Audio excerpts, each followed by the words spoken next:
like to bring this meeting to order. I'm going to ask Reverend Davis to do the invocation. When we do the Pledge of Allegiance, if you haven't been here for a while, instead of facing backwards, we'll be doing it facing this flag, right, that's behind me.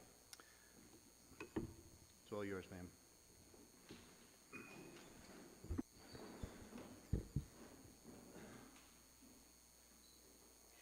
Let us pray.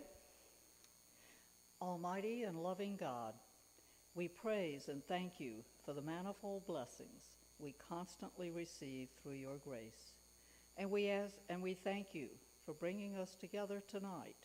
And we ask that you lead all of us to open our eyes, our ears, and our hearts to greater understanding so that we can make good and right decisions that best serve all who live, work, and visit here. Amen. I pledge allegiance to the flag of the United States of America and to the republic for which it stands, one nation, under God, indivisible, with liberty and justice for all.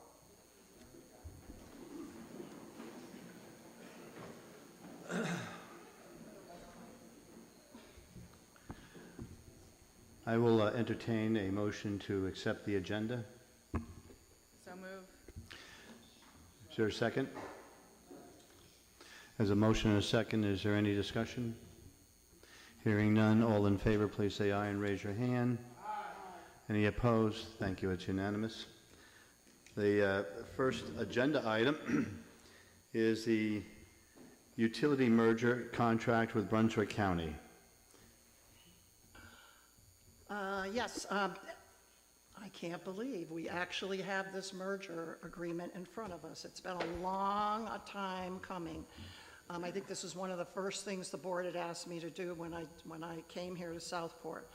And I've got a team with Lance and Dory and I and Tom Stanley and Tom Z that work very closely with the county to get this achieved. I think it's everything that our board is looking for. The county commissioners are voting tonight on this also, so if it were to pass both tonight, both the county and the city, the merger will take place immediately, and there'll be a lot of publicity going out about how billing is going to work and all of that, but we have that in place. And then we do have on the phone attorney Mac McCarley, who is who's the attorney who worked with me on this project. So very quickly, this merger will take approximately 2,800 water customers, 2,900 sewer customers, 8.2 million in capital improvement fund, debt service reserve funds, operating reserves, and customer deposits. We'll go over to the county and all of our assets. The only asset that is not going to the county is the Sunny Point property, because we are under agreement with North Carolina Wildlife Commission. So I don't know if the board has any questions. I mean, there's a lot more legalese in this whole thing, but Attorney McCarley and I are here to answer any questions you might have. So that's what I got. Are there, excuse me, any questions from the board? I don't have a question. I just want to give a reminder to everyone about what we talked about being a 6-week billing cycle. So the first bill after this merger is complete is not going to be 1 month like what we're used to. It's going to be a 6-week billing cycle. So all of us are going to look at our bills and go, whoa, wait a second.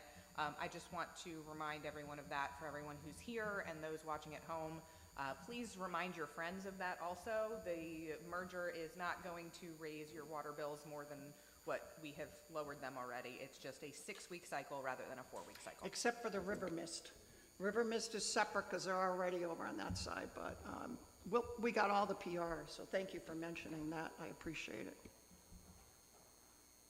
The only other thing too is that our iconic water tower is not part of that. Oh no, I'd be hung off the water tower if I did that. Okay, is there any other questions of the manager on this issue? Hearing none, I would entertain a motion to go forward with the contract. So Is there a second? There's a motion and a second. Is there any discussion from the floor? Hearing none, all in favor, please say aye and raise your hand. Any opposed? It's unanimous. Thank you very much. And it's been a long time coming, and we move forward. The next agenda item is the setting of a date to adopt.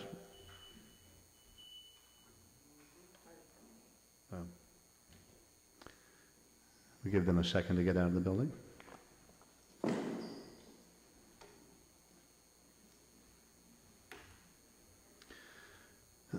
The second agenda item is setting a date to adopt the budget.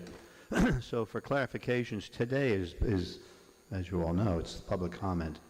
So during public comment, you'll see us just sitting here, and you may think we're not actually listening, but we are listening, and we take notes, and we have to deliberate on what you tell us. And then we have a meeting on Friday in which we'll get down into the more weeds about what we've heard from you, what we've heard from email, in the grocery store, any place else. People have walked up to us to talk about this topic, and we'll have a discussion on Friday about are there going to be changes to the proposed budget, and that will take place on Friday. What we're setting here is after we digest what you tell us, we digest what happens on Friday, the staff takes what happens on Friday and puts it into a document that has to go to the state. We have to have a date for that. I'm going to suggest to start the conversation as June 27th, but the only reason I say that is because on the 26th I have a 19 mayors meeting that I have attend from noon to 4. But it can be in the evening on the 26th if that's the desire of the board. So anybody got any ideas? I'd recommend the evening of the 26th. Yeah. Give us more time, and the city more time for the act. You got to put your mic on when you're talking. So the suggestion right now is June 26th. Does anybody in the evening, does anybody have a problem with that date and time? All right. Well, why don't we just do it officially? 6 o'clock here. Oh, can we do it here? Yes. Okay. It'll be 6 o'clock here on June 26th. That'll be the date that we actually vote on the budget. And that gives the staff time enough to get it into Raleigh by the end of the month. So the next thing is a public hearing, and we're going to start off just before that with a manager presentation so you have some understanding of how the process works.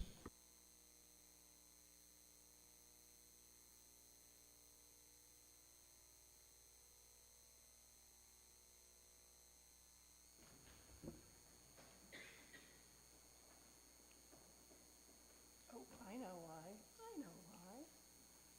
It's magic, turn it on. Good evening, everyone. How are you tonight? We appreciate you being here. I wanted to go over, this is a presentation. The PowerPoint, by the way, there still should be copies out there if you want to see it or move along. What I want to do today is go over an overview of the board's proposed budget and how we got there and why we're there. So I will try to be as quick but as factual as I can. So the proposal is for a 6.1 cent tax increase, and I'll go into more detail. 1 cent is for the capital, 1.3 cents is for the 3 new firefighter positions, 3.8 cents is the loss of revenue due to the water and sewer merger. So what everybody wants to know, how does that affect my pocketbook? So right now, these are different values of homes and the existing tax rate and what it would be if this passed. On the bottom is the difference between the two. So that will tell you if my house is valued at $350, it'll be an additional $213 a year. If it's $650, it's additional $396.50 a year. And I'll just keep that up for a couple seconds, just so you can take a look at that.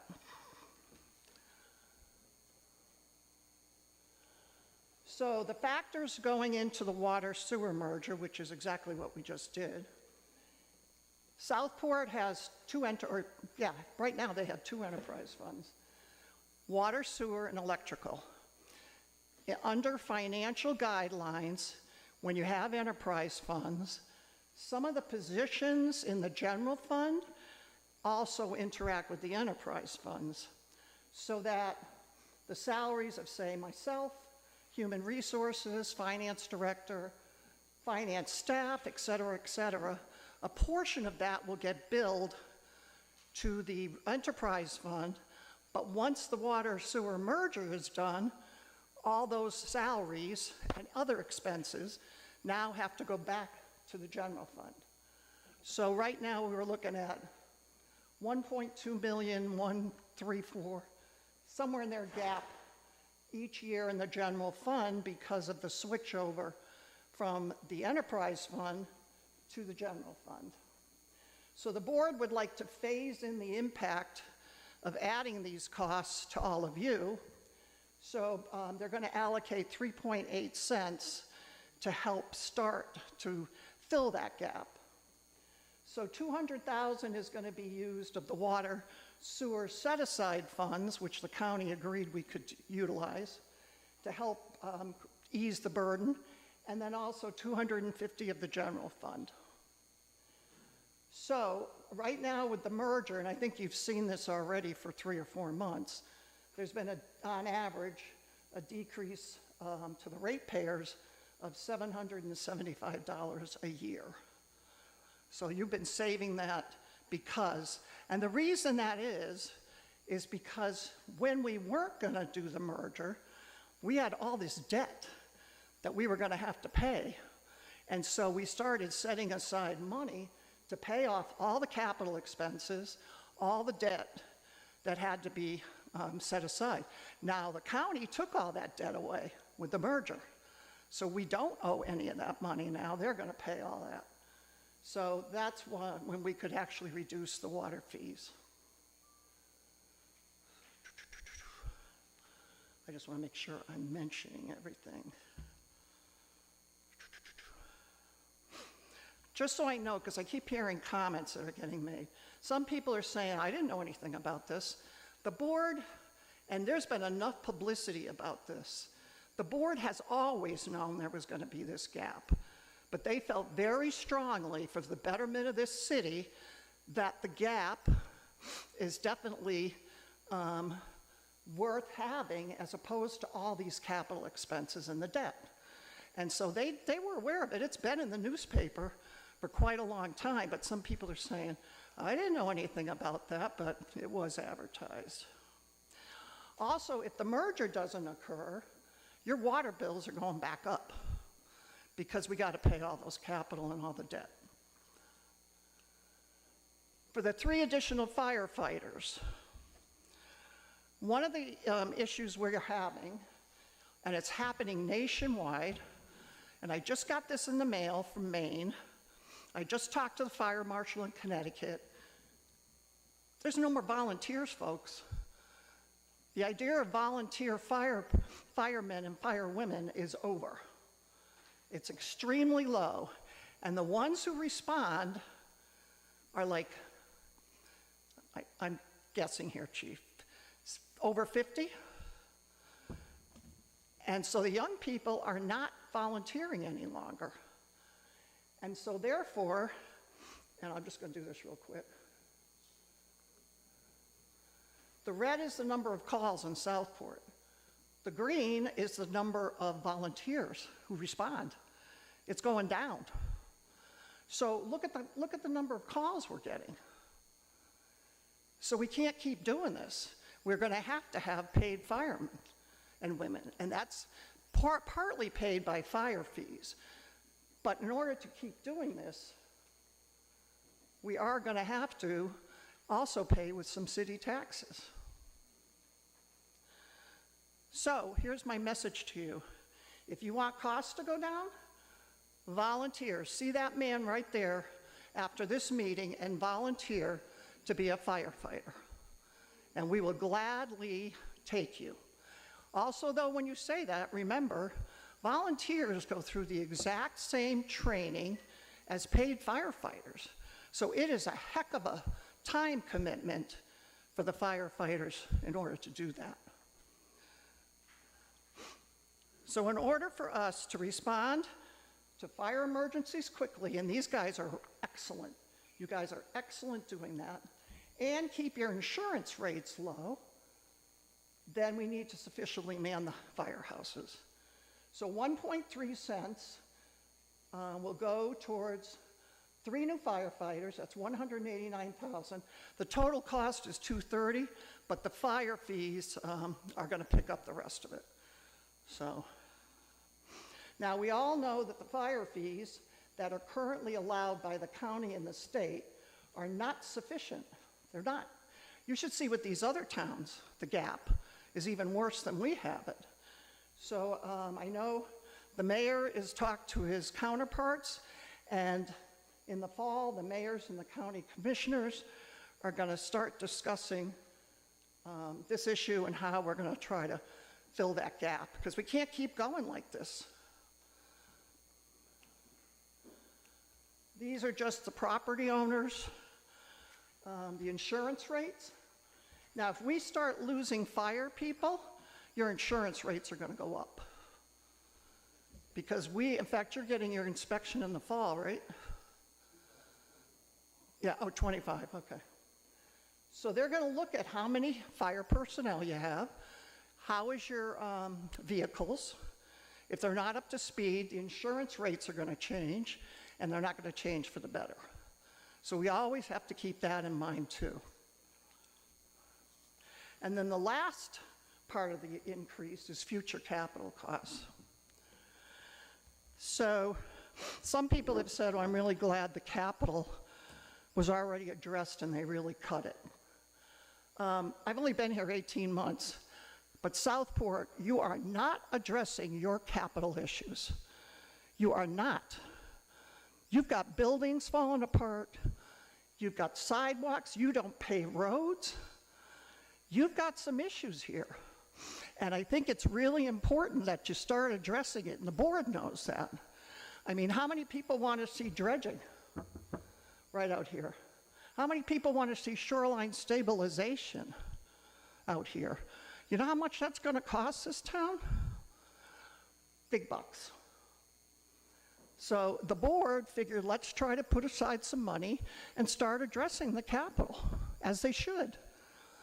And so that's where a penny of it is going to go, is towards capital. Franklin Square Park, the environmental at the old courthouse.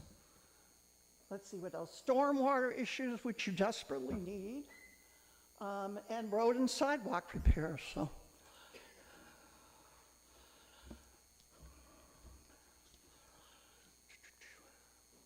And this is the list we have right now for projects that the board's made decisions now, so this is the list that's being proposed. And the balance goes to any future projects. Other factors impacting the budget. I know the big scuttlebutt right now is raises and job studies and all of that. We cannot hire people. I got a development director position empty for 10 months. I cannot hire anyone because we don't offer enough money. Or it's a benefit thing. So, I mean, our salaries are way below. And they're way below by like 4%. Public safety is below by 12%. Somewhere in there. Nobody likes COLAs, nobody likes merits, I get it. I do. But when I can't attract directors especially to come here for us, then you've got an issue. And I know it's been said, well, the state doesn't, they don't get these benefits. My competition is not the state. My competition is the towns around us. Personnel can no longer afford to live here in the Brunswick County area. Our health care benefits went down. because we introduced a new plan.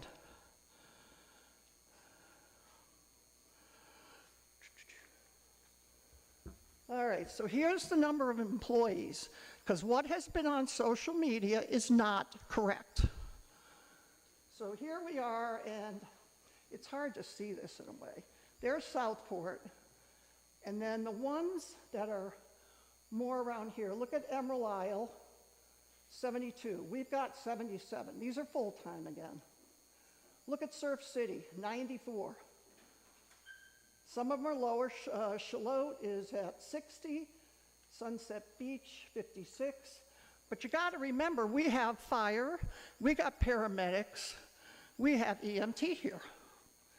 We have tourism, community services, which is paid for by the hotel tax. So they're not even in your tax rate. And then we have the building inspectors, who are paid for by building inspection fees. They're not in your tax rate either, so.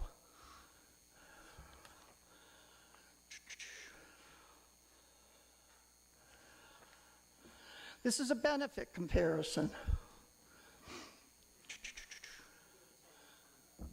Oops, sorry. So as you can see, Southport's at the bottom. Brunswick County. Now these are our competition for jobs, not the state. When you see the group health, just trying to make sure I got the right one. For the family, well, it was spouse, right, Patty? Spouse coverage? Okay. The board decided to offer that last year. We have 7 people who take advantage of that, that's it. Dental rates monthly are $31 a month. So that's kind of a comparison so you see what other towns do. Here's an org chart. People have been asking. I know it's hard to see. How many employees are in each department? There you go. It's right there. So if you have the handout, you're going to be able to see that. Because again, there's more misinformation on social media. All right, so there's other increased fees. This is different than any state I've ever worked in. Municipalities' charge for fees is regulated by state law. $25 increase is going to be proposed for golf cart fees. That's $15,000 more in revenue. $30 per registered vehicle, that's a new cost, and funding can go towards roads. You guys are desperate for money for roads, so it's worth it if you can get your roads paved. And then people have said, oh, increase the motel occupancy tax, but that has to go towards tourism and not the general fund. And then the ambulance rates went up at the county and local level so that we could add 3 new EMT staff members to help fill the shifts. Because if you're having a heart attack, I don't think you want to wait for the county. I think you really want to wait for us to get there fairly quickly. So the finance director, assistant city manager, and I got on the phone with the League of Government and said, look, how can a town like Southport raise revenues? And because everybody always says you got to put the revenues onto the tourists. You can't. There is no way. State doesn't allow it. So the only thing we have is business registration fees, which the board decided not to do, animal taxes, which the board decided not to do, stormwater management, which we will do once we get the ordinance written, special assessments, but that's like if you have a couple roads paved, you can put a special assessment on the homeowners for that particular roads. So that's kind of a one-timer thing. And then the motor vehicle license tax. That's it. That's all I got. So that's all the board has. So question is, how are we going to keep taxes low? If you don't want development, and none of you want development here, then there's no way to get more tax revenue. You know, people are going, well, how does Oak Island do it? How does this one do it? They have development. We don't. So unless you're going to have development start coming in here, you're not going to get more tax revenue. You decrease the level of services, you increase revenue from fees, and there can be a combination. You can obtain grants for one-time expenses, but they can only be for one time, like capital. And then the only other one I should mention is regionalization. And so far, there's never really been a lot of towns around here that want to do that. So real quick, I'm almost done. Revenues will increase 6.2%.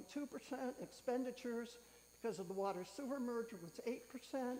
If the fund balance was approved right now, it would have 82% in the fund balance, which is higher than the required 55%.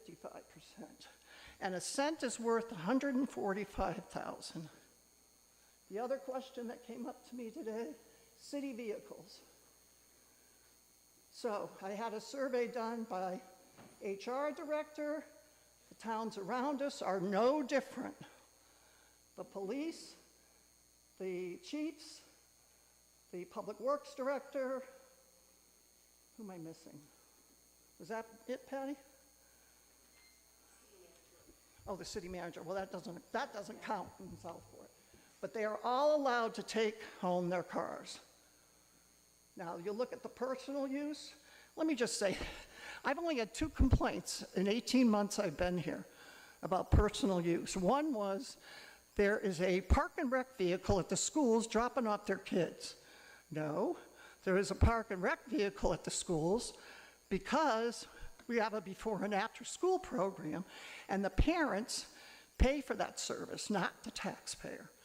The only other complaint I've had is, how come EMS is taking their vehicles to lunch? Or the fire marshal? How come those vehicles are at lunch? Well, again, I'm having a heart attack. They better drop their damn mail and come save me. So that's why emergency people are allowed to do that. You know? So those are the only 2 complaints. So if anybody else has any other complaints about use of personal vehicles, you better call me, because I don't know about it. So I just want to make sure I said that. And in closing, taxes are going up, but your water sewer bills are going down. Again, a cent is worth $145,000. Tell us what you want eliminated from the budget. And if you have any questions, I must have said this 10 times since I've been here. Will you please call me? Don't listen to what everybody else is telling you.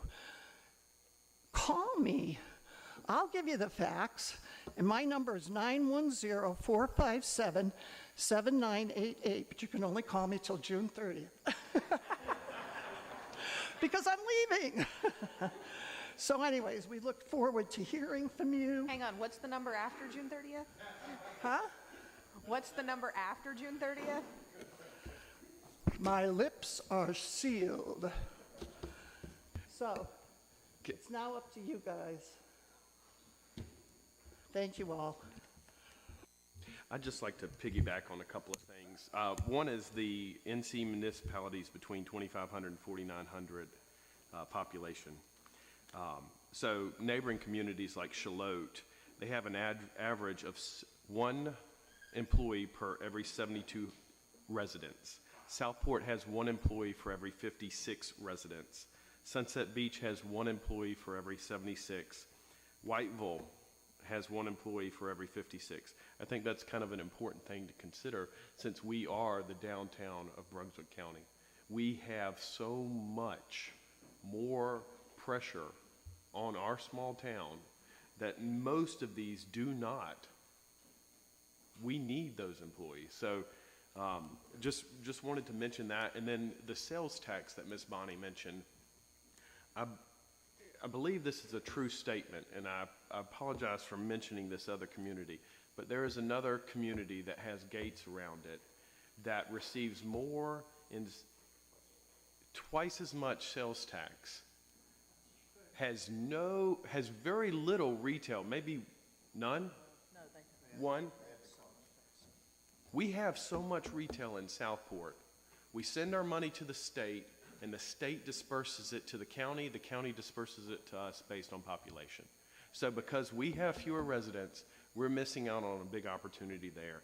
And that gated community that doesn't allow us to come in and shop gets twice as much sales tax. So those are just things that we need to keep in mind as we work through this budget. We've worked really hard. I am so proud of this board. It's not easy to do this, and we've gotten a lot of feedback, very positive, constructive feedback. And so we've heard it, and we're trying.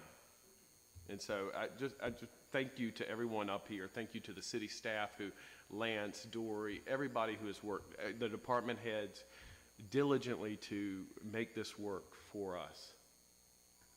We're all going to have a chance, and as elected officials, you know we like to talk, so we'll have a chance at the end to talk.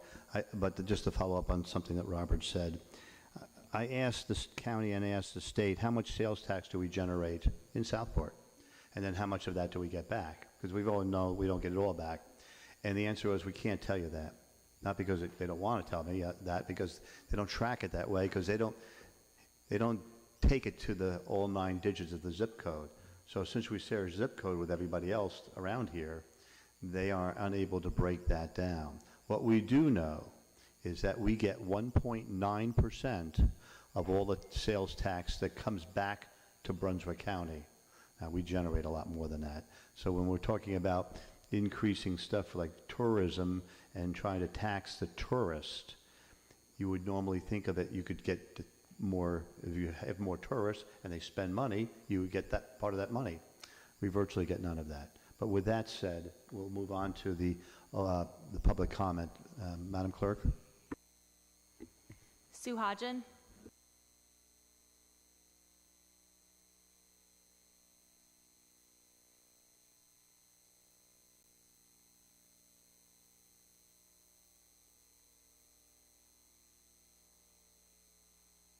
Rearrange from Bonnie's presentation here. It won't stay. Okay. Thank you, folks. Good evening. Oddly enough, my comments on this year's budget paradoxically relate to my comments at last week's Board of Aldermen meeting, where I spoke about how our administration hadn't engaged citizens from the start when perilous legislation, House Bill 1064, came to hang over us. Had we all been given the information, all the nuances, all the implications, the details, rather than a chosen few in closed session discussions, as Alderman Davis may have inadvertently let out of the bag last week, we collectively may have been more impactful in our North Carolina House. Always, the devil is over in the corner, in the details. So I'm appreciative that we all have an opportunity to address details of this city's proposed FY25 budget. I'm struggling with a few things about this budget, things that have stood out as I've listened to discussions in the budget workshops and by social media experts that have gotten way too good at keyboard governance. I appreciate that we live in a town where details are important. Folks move here for the details, that we have such an active, engaged first responder unit, that we have our wonderful Dozier Hospital in the city limits, that we have city workers who actually love to get out and help decorate our town for holiday events and who go the extra mile for residents and groups, that we have pristine streets and parks. Did you know that around 5 a.m. there's already a city worker out emptying the trash cans so that they're ready for another day's visitors? I do. I see them every morning. If they told the truth, everyone here would admit that we've all become very accustomed to the pristine picture postcard look of our town and want it to remain that way. To do that, folks, it takes money. Anything in your household budget gone down lately? Mine has not. And it was explained, as Bonnie said. We all knew when the water sewer merger went into effect, we'd have to make up that money. Thinking or insisting to do otherwise is just bad, really bad, fiscal management. Like it or not, the proposal to use some of that water sewer money that we've been okayed to keep in combination with an increase in taxes is the right way to go. Now, there are folks at this table that ran for election on a no tax increase platform. It sounded really good to voters, and it got them elected, but it's just not realistic when management, staff, aldermen, and the mayor all bring their pet projects forward. Now, some of the electeds are looking towards re-election soon, and the most attractive picture hasn't been painted this year. But if the goal is to see to the best for the town, then you understand this is what we have to do. Another important detail, and this was talked about last week at the Aldermen's meeting, is that we have an immense family of volunteers in this city who love to get out and help, to be able to form friendships, be active, and absolutely, yes, help with all those details that we all take for granted will be done, like the decorations of city buildings for different holidays, the flowers and landscaping that everyone enjoys around town. We should not and cannot be discounting the vital roles that volunteer and private nonprofit groups play in the overall beauty and success of Southport while praising and promoting others. Use good management skills, please, whereby to re-engage with DSI, Downtown Southport, Inc. Get to a table, talk through butthurt feelings, and gratefully accept the help this group wants to give for the mulching or other landscaping efforts in Franklin Square Park or other community functions. Please, let's stop cutting off our nose to spite our own face regarding nonprofits and public-private partnerships, just because they may have in their leadership or membership someone that you just don't personally like, or someone that didn't support you in the last election. Do what's right for Southport as a whole. Along that same thought, in one of the final workshops before this proposed budget was finalized, a last-minute, brand-new, full-time position with benefits was requested by the mayor, not the community relations department head, way beyond when her originally proposed budget was submitted to the interim city manager. It appears that this hugger-mugger request is meant to eliminate any nonprofit's involvement in festivals and or community events that could create a bit of town revenue, while what it would truly do is further degrade volunteerism, community involvement, and goodwill.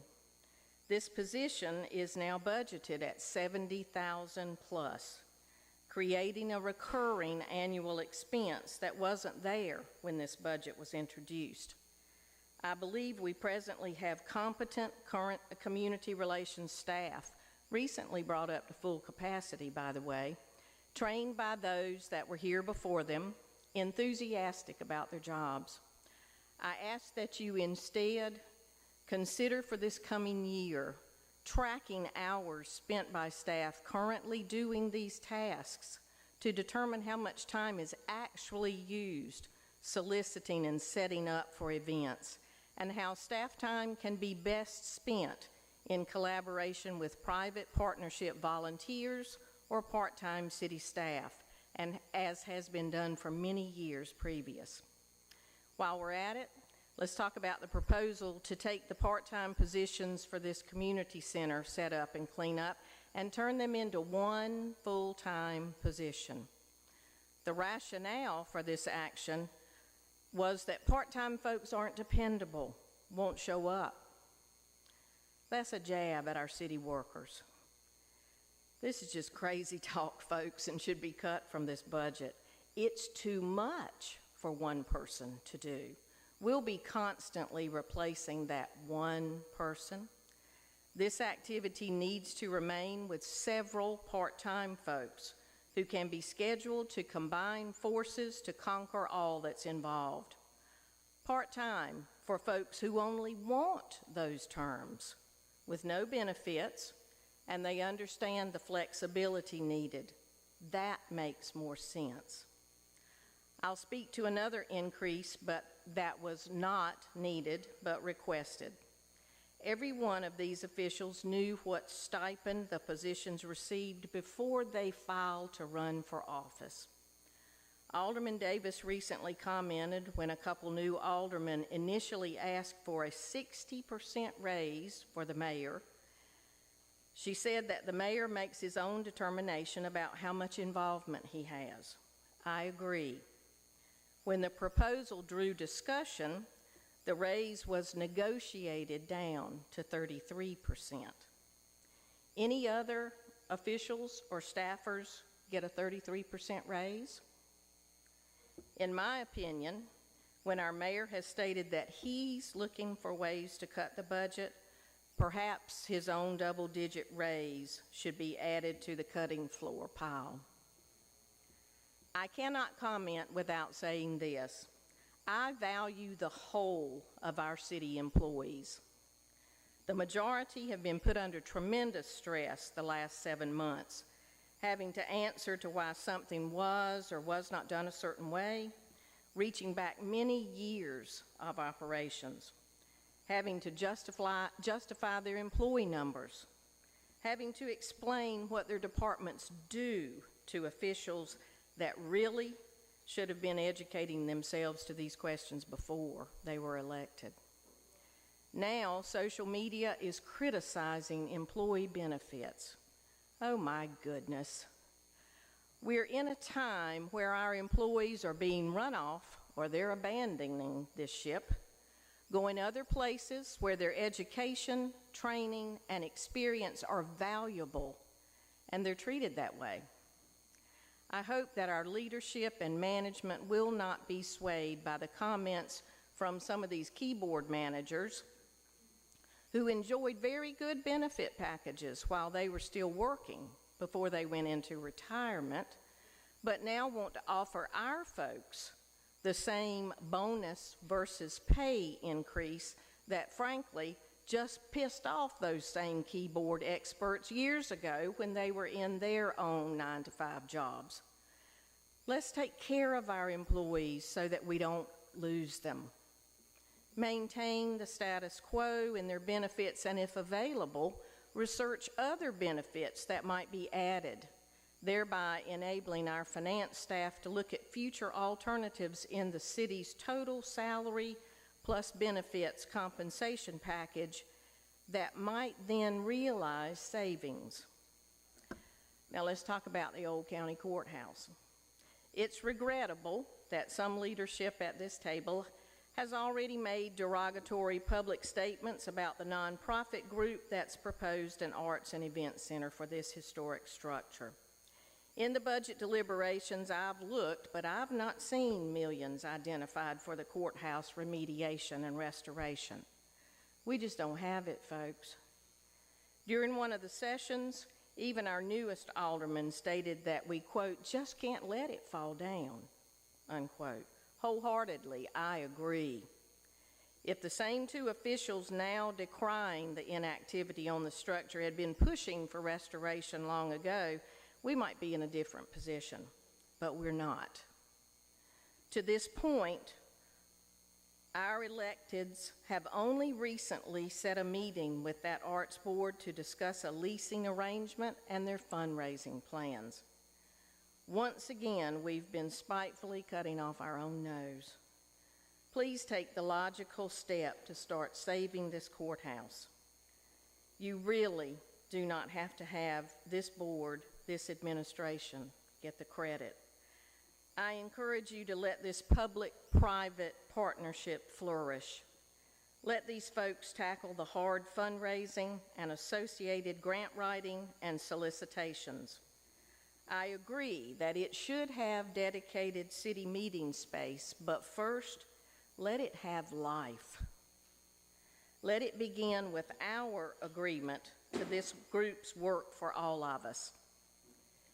If you followed these workshops as I have, from the specific items I've addressed here, significantly more than $100,000 in expenses could be eliminated. But this is what I'll leave you with. What could be added? A recommitment to positive work with partners, employees, nonprofits, and maybe even county and state officials that would see efforts to do the most wise, do the best thing for Southport. Thank you.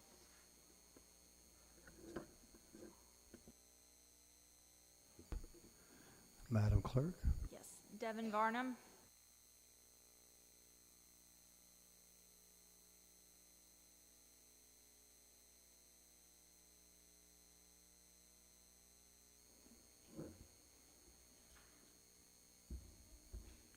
Good evening, Alderman and Mayor. I promise to be brief.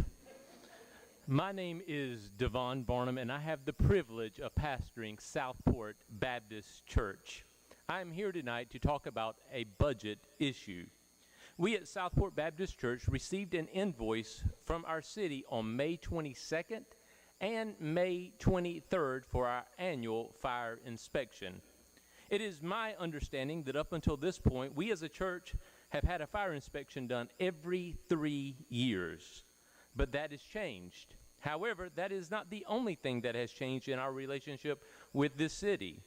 Now that the fire inspection is occurring annually, we are now also being billed for an operation fee. The fee that we as a church was charged this year is $1,958.84. Let me repeat that again. $1,958.84. It is my understanding that we are not alone in this, that every church under the umbrella of the Southport Fire Department will also be billed under the same guidelines by square footage of facilities. Before coming here tonight, I contacted the Baptist State Convention of North Carolina and asked, out of 4,200 other Southern Baptist churches across our state, how many of them had heard of this. The reply I got back from the Baptist State Convention was, "Are you sure this is not a scam?" I also looked at other city websites in the county, and I talked to the county commission. I talked to a county commissioner as well. I was told for the county, if we lived outside of the city limits, we would be charged $125 for every 10,000 square feet, and that it would be a $10 charge for every 100 square feet, and churches were only being inspected every 3 years. I have several concerns. The first is that for us as a church to carry out the mission we have been given by our Lord and Savior, Jesus Christ, here in Southport, we must pay a fee. We can't carry out giving hope to the hopeless in this city without paying a fee to the city to bring hope. Second, I am concerned that many of our smaller churches will struggle with the fees that will be levied upon them that live from Sunday to Sunday. Our churches are being treated like businesses when the church is not a business. We are not in the business of making money, but instead to love God with everything and love our neighbors as we love ourselves. We take the money that we collect in our offering plates and pour it back into the citizens here in Southport. Where there is homelessness, our churches in Southport are on the front lines addressing this issue. Where there are families who can't afford food for themselves and their children, there are Southport churches on the front lines making sure these families get nourishment. where there are families where mama and daddies have to work because of the cost it costs to live in Brunswick County. Many of our Southport churches are offering preschool so that little Johnny and little Sally can learn the ABCs, the 1, 2, 3s, and Jesus Christ. Where there are young people and older people who want to learn the arts, there is Southport churches teaching arts from little kids all the way up to senior adults because we love the arts here. Where there is destruction from hurricanes and storms, there are Southport churches that show blue tarps and chainsaws and offer free meals in the name of Jesus Christ.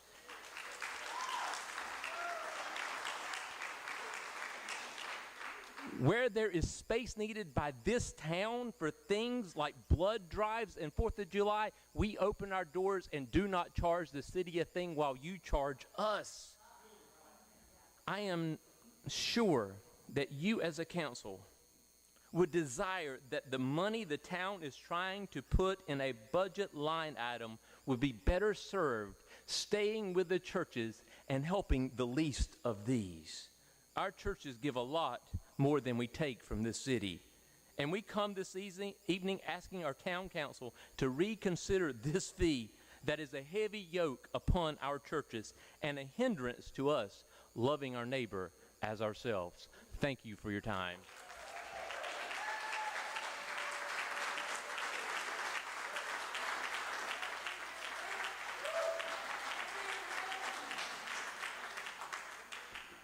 Madam Clerk. Paul Gross.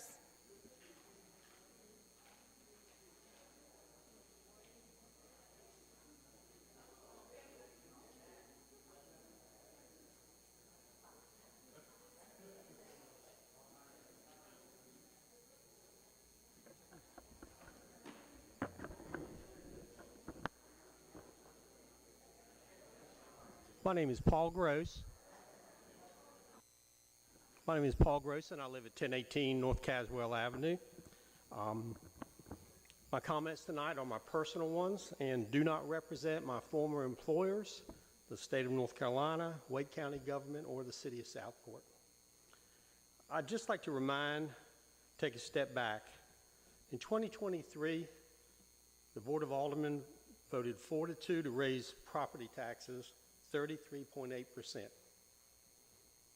In 2024, common sense came back, and we voted for a tax-neutral rate after receiving a 43% property tax value increase, but we did lower taxes to make it tax-neutral. This year, they're back again, 22% increase, for a total increase of 55.8% over the last 3 years. These increases adversely impact our most vulnerable employees, our senior citizens on fixed income, and our low-income wagers. I would encourage the aldermen to take a look as a possible solution to some of these budget shortfalls, the fund balance. The fund balance policy is set at 55%. That happens to be a policy that I wrote. We have a current fund balance with this budget of 82%. There seems to be a little wiggle room there. We can address some of these shortfalls. I have some questions, and I'm not really taking a position on some of these. I simply ask questions so that Lance, who will do a fine job for you, maybe can explore them and analyze them and report back to the city manager and the Board of Aldermen. I'd like to know how the police and fire STEP program works. I'm not sure I fully understand that. Is this something different from merit pay or in addition to? Again, not questioning it, just like to understand it further. Next, EMS services are considered an essential service in the state of North Carolina. It's the county's responsibility to provide EMS service. It's the county's, not the city's. Now, I understand how we got to where we are. Years ago, Southport decided to go its own on emergency management services. Instead of waiting 15 to 19 minutes while you're having a heart attack, we wanted to have some medical services get there within 4, give us a chance of survival. At the time, that does seem like a reasonable step to take.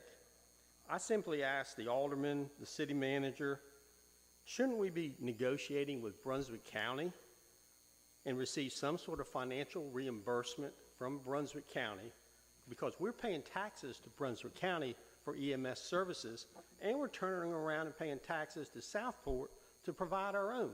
So shouldn't Brunswick County be reimbursing Chief Drew for some of his fine staff?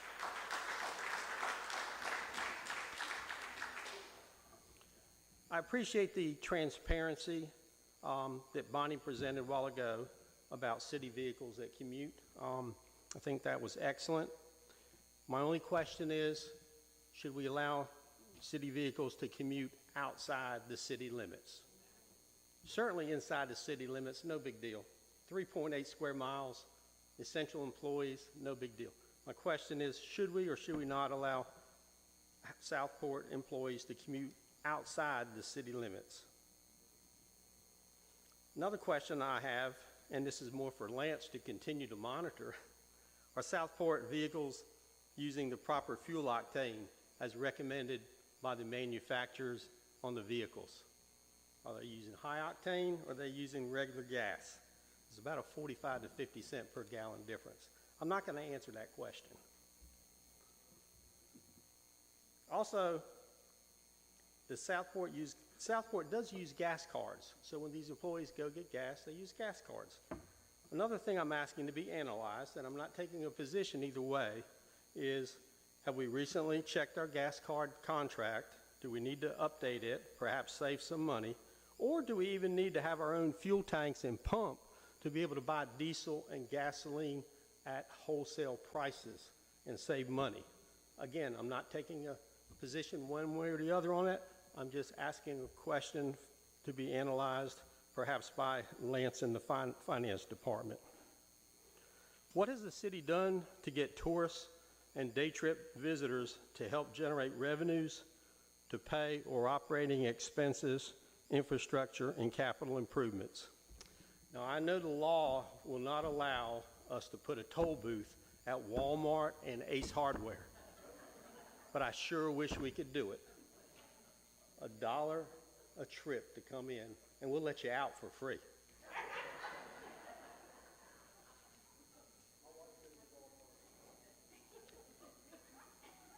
I also want to commend the city aldermen for addressing a lack of financial policies over the last 18 months.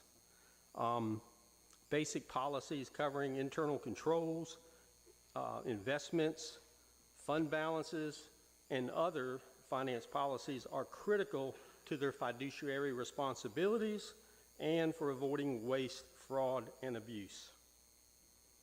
Another issue or question that's come up, and I've listened carefully during these budget workshops, should Southport taxpayer money be used for public projects and services which compete with the private sector? I say no. And the areas that this comes up on are EV charging stations, transient boat slips, art galleries, and even recurring music, except for maybe some special events like 4th of July. That's the private sector's already providing all that.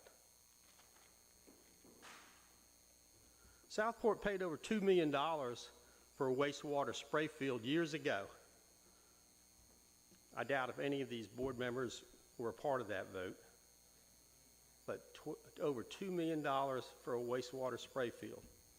Rather than sell it through a competitive bid process, the majority of aldermen elected to sole source it to one bidder at a loss of $1.4 million. That was a great deal for taxpayers. I also want to mention something that I found in the budget just recently, and that is funding for public schools. Who's responsible for funding our public schools? It's the state of North Carolina and Brunswick County. It's not the city of Southport. And it's not a lot of money, and In full transparency, my daughter is at UNC Wilmington, a sophomore, majoring in elementary education. She wants to be an elementary school teacher. But I saw on the budget, $10,000 donation to Southport Elementary School. That's a nice thought, great to do, but it's outside our lane again. The municipalities are not responsible for funding public education. We've talked about and we've heard comments about benefits.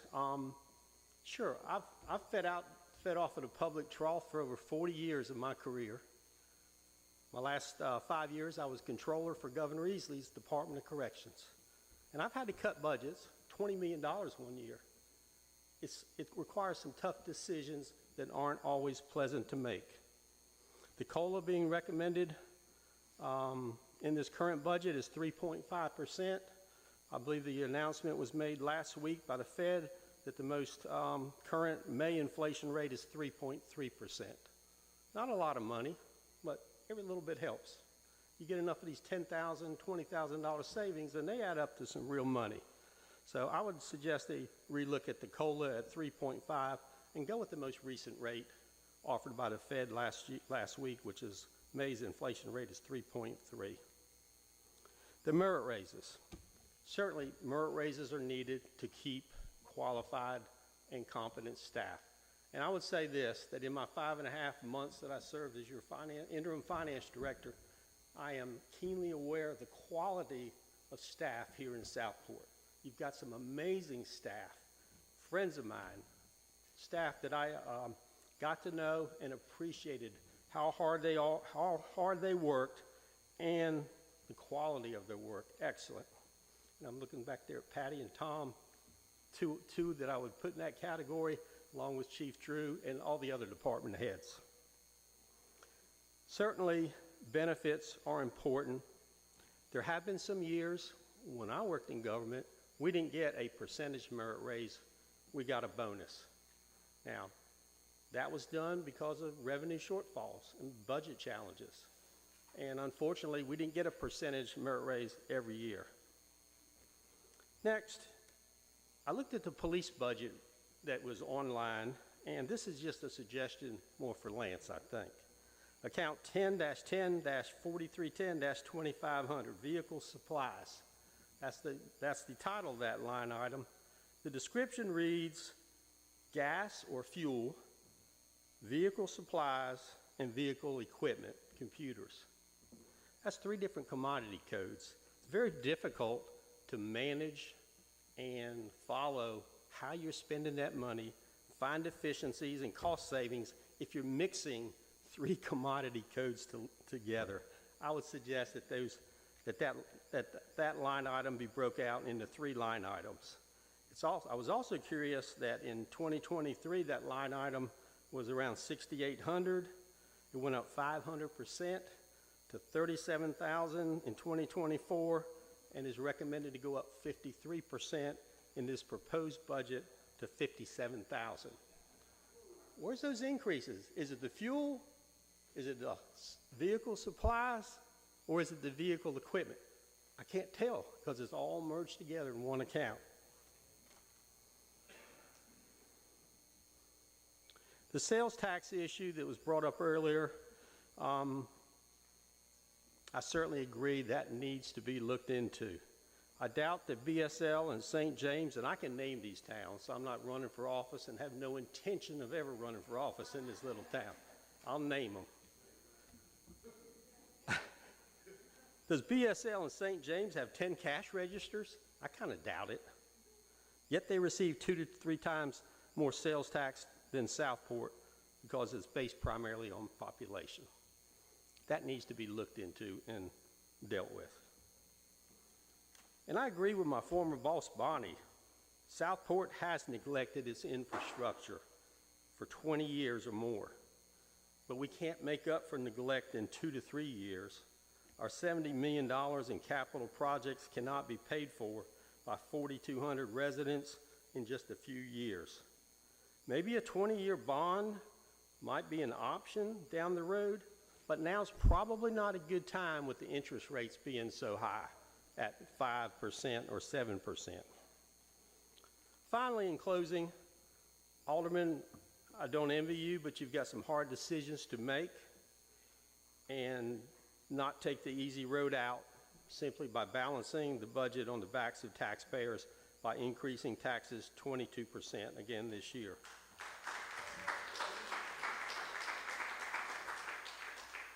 People move to North Carolina for a variety of reasons. One of them is for lower taxes. We're not California. We're not New York. We're not New Jersey. We're not Connecticut. We're Southport, known for our beauty, our charm, our friendly people. And frankly, I don't enjoy being the second highest municipality tax rate in Brunswick County out of 19 municipalities based on this budget. Thank you for your time.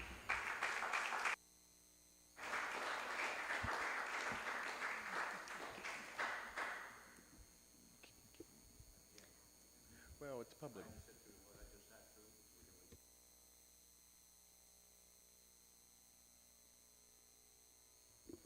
Madam Clerk.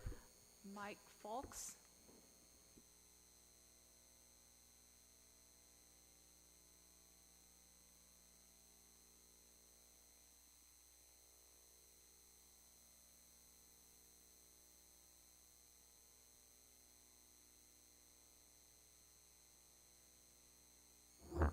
Southport Baptist Church.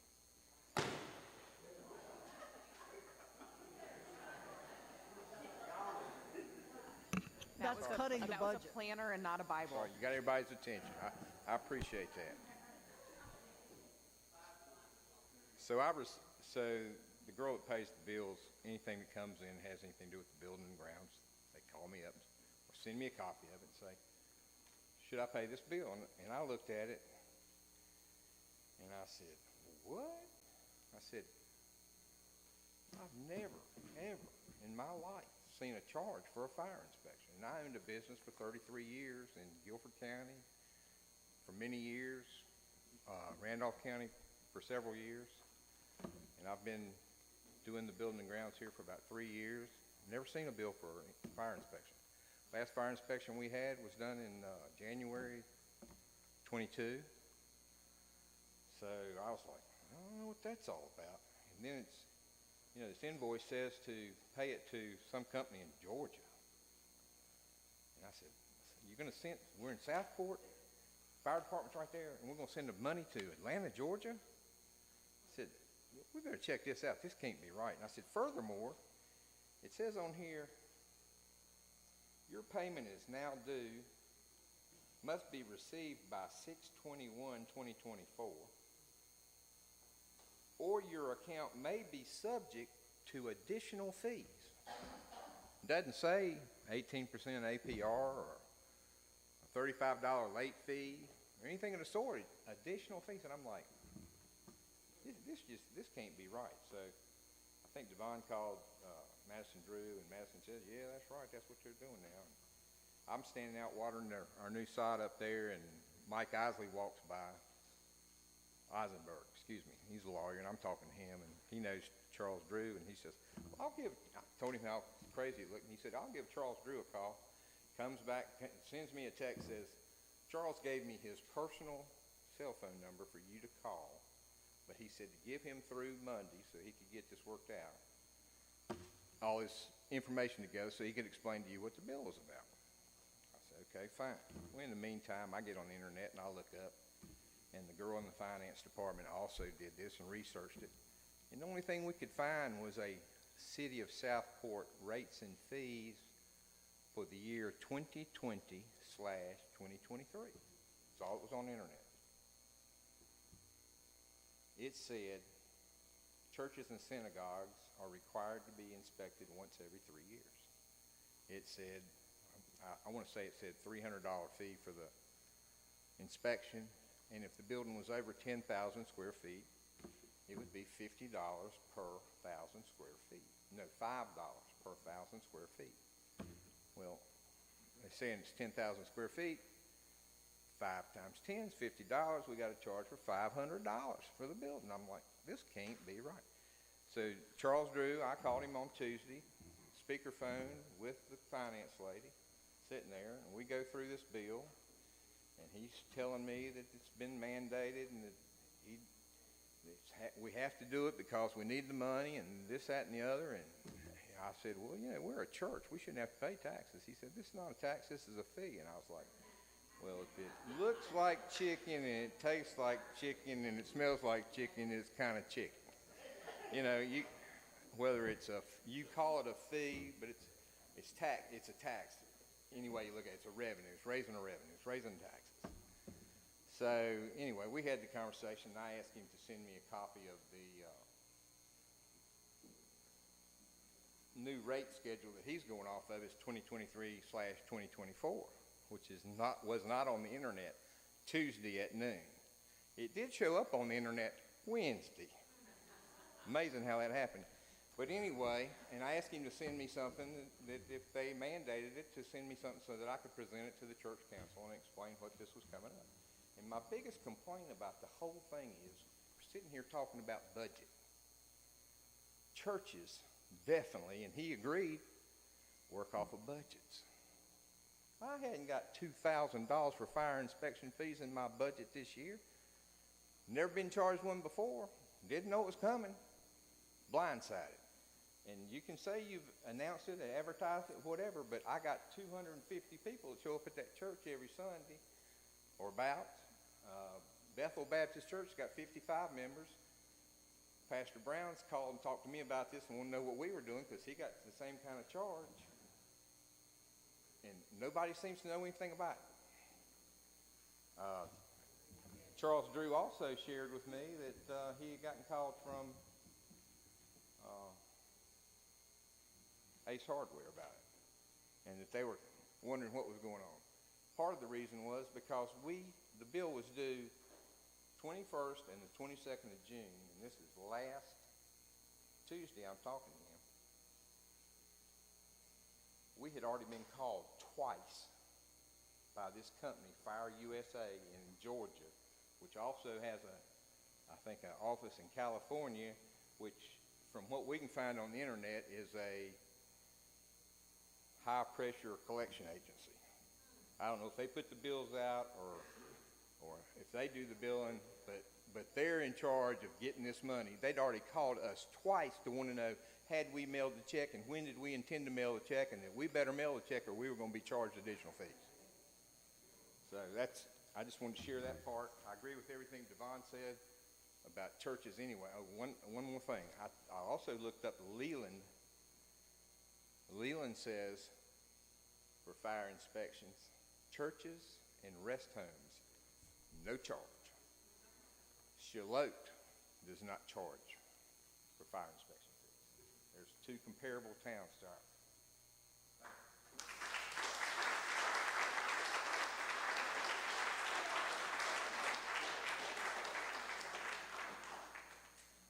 Madam Clerk. Maria Horton.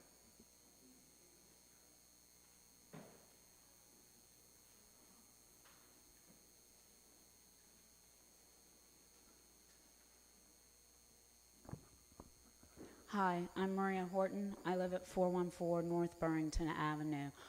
First of all, today I'd like to thank all of the board, the mayor, and in particular Bonnie for doing their presentations, as well as the gentleman named Lance who wrote the proposed budget and sent it out for everyone. It's nice to be included and to have the opportunity to provide information and input. One of the things in particular that Bonnie addressed, I'd like to reiterate, is that what we all seem to be talking about today are capital costs that just didn't happen overnight. And we're trying to fix a problem that reflects a long-term poor planning, for lack of a better word. And I think that in order to fix it, it's going to require a reevaluation of everything. It can't be just status quo, and it can't be a political slogan that somebody said taxes wouldn't be raised. I think there has to be a compromise across the entire item. One of the things that Bonnie said is that we have 77 employees. When I pulled apart the budget, and I have some experience in budgets, I counted 87 full-time employees, 18 part-time employees, and 3 with an asterisk who are part-time for BB. I assume it's basketball. I have no idea. It's not evaluated there. As part of this, I then went and looked at the current population for Southport, which is 4,020, and that gives us 46 full-time employees. I did not count the part-time per individual resident, and I think that that's very interesting. When I looked at Oak Island, their entire staff directory is 56 employees for 8,400 year-round residents, and I think we need to take that into account. And I'm going to, like the gentleman, I think it's Mr. Varnum, I have some questions and some issues I'd like to bring to the attention to the board, because I think it's important that we account for it before a budget is voted on. One is the House Bill 1064, which could remove development and ad valorem taxes from Southport's ETJ. With that, essentially, Southport could become what I would call a desperate or on welfare type city. We need to look at how we are going to pay for things, and increase taxes year after year after year will only drive people away and make the gap bigger and bigger and bigger. So the other thing that I would recommend is that we need to look at development within Southport city limits as to where it is. For the last 4 years, the development has been tremendous in the city, and the available land for new development is likely reduced, which reduces our development revenue. When we look at permitting and development, and we look at the revenues generated and the costs, when we get to the net budget, we're making only $3,000. Now, it doesn't seem like that until you account for all of the personnel costs, the capital outlays, all of the cars, the postage, whatever is necessary. I'm suggesting we need to look at this strategically and identify where are we going to get development dollars if there's no further development in the city of Southport. The other concern that I have strategically is no area of the budget appears to remain the same or decrease. Everything continues to look for increased budgets, and it sounds like this is the first time many of the divisions have had an opportunity to really give input, because some of the proposed budget requests are pretty big. To the example given earlier in percentages of increases.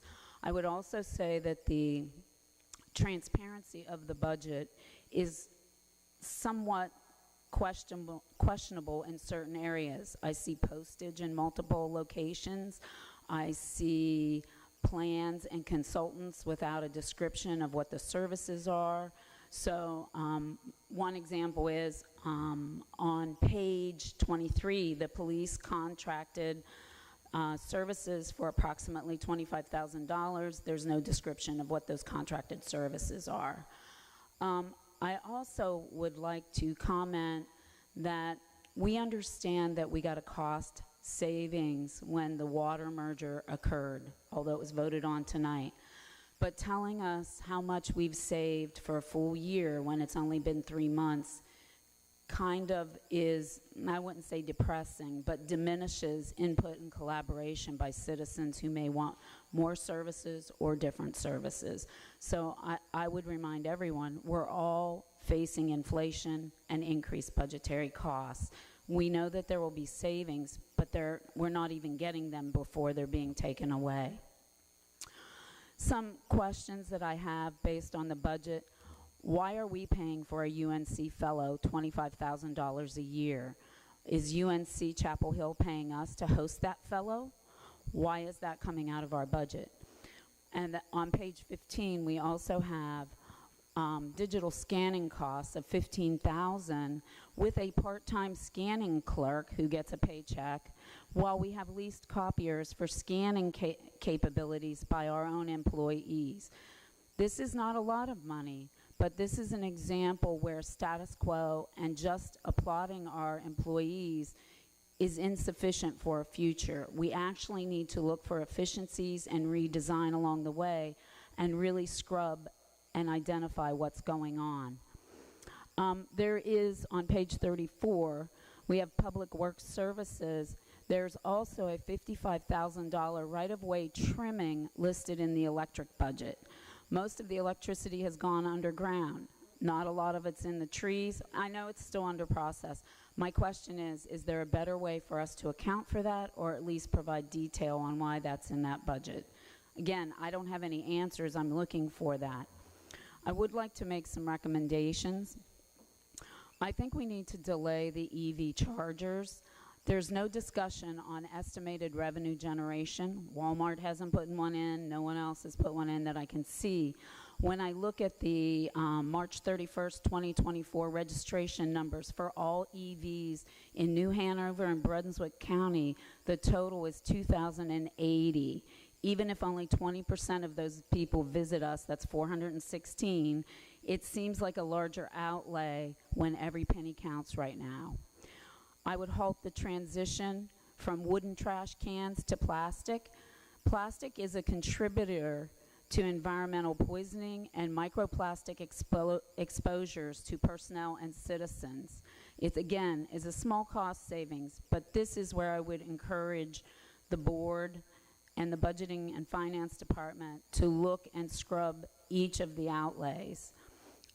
Sidewalk repairs are listed under the High Caps grant.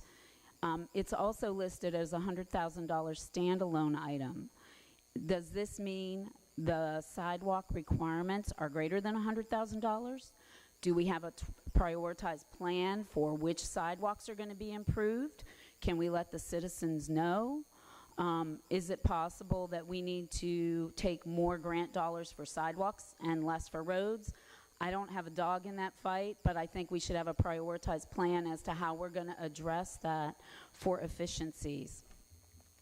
I would also revisit the number of full-time employees and part-time employees. Is it possible they can be consolidated? If there are no benefits for part-timers, can we get away with more part-time employees and fewer full-time? Can we have more full-time and less part-time? I don't have the answer to that question, but I do think it needs to be evaluated based on overall efficiencies for the city itself. I'm also concerned about Parks and Recreation, and I understand that that's a big deal for Southport, but it raises $54,000 in revenue and has a $648,000 expense with staff of 6 full-time and 8 part-time employees. When we look at that, there's an additional $224,000 non-personnel costs on page 7 with no real description of what that is. So I'm not really sure, but to me, this is losing $500,000 a year out of Parks and Recreation before we even start the new year. We might also consider, and this is a purchasing thing, which is kind of weird for me to be giving you a purchasing thing when everybody else is complaining, but I'm going to say it anyway. Should we be considering a LoJack application for public works and community vehicles? This would allow us to map the activities of the employees, identify any routes or schedules that might be more efficient for getting the jobs done. It would also come in handy if any of our leased vehicles happen to be stolen or misplaced. Again, I would encourage everyone to consider these suggestions as looking for overall efficiencies, not just for this year, but for the out years as well. Finally, I have a suggestion about EMS as well, but mine does not include Brunswick County. I thought that was a very nice buyback to get some of our dollars. But I think that the city of Southport should look at emergency medical services in conjunction with Dosher Hospital. I think a joint hospital and city project could provide expanded services, be within the 4 minutes, lower our costs, and create a partnership that when I look at FEMA and Department of Transportation grants, gives us an opportunity to go out and seek additional funds. I think it makes Dosher more profitable, which we want since they're building on the new wing and they hosted a luncheon for everybody.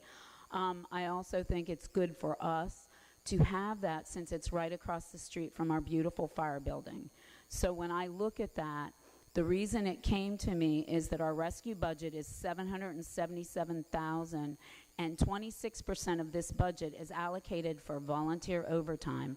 I understand volunteers need to be paid because they're available, but I also understand that they're going away. We cannot eat all of those costs long term with the citizens that we have.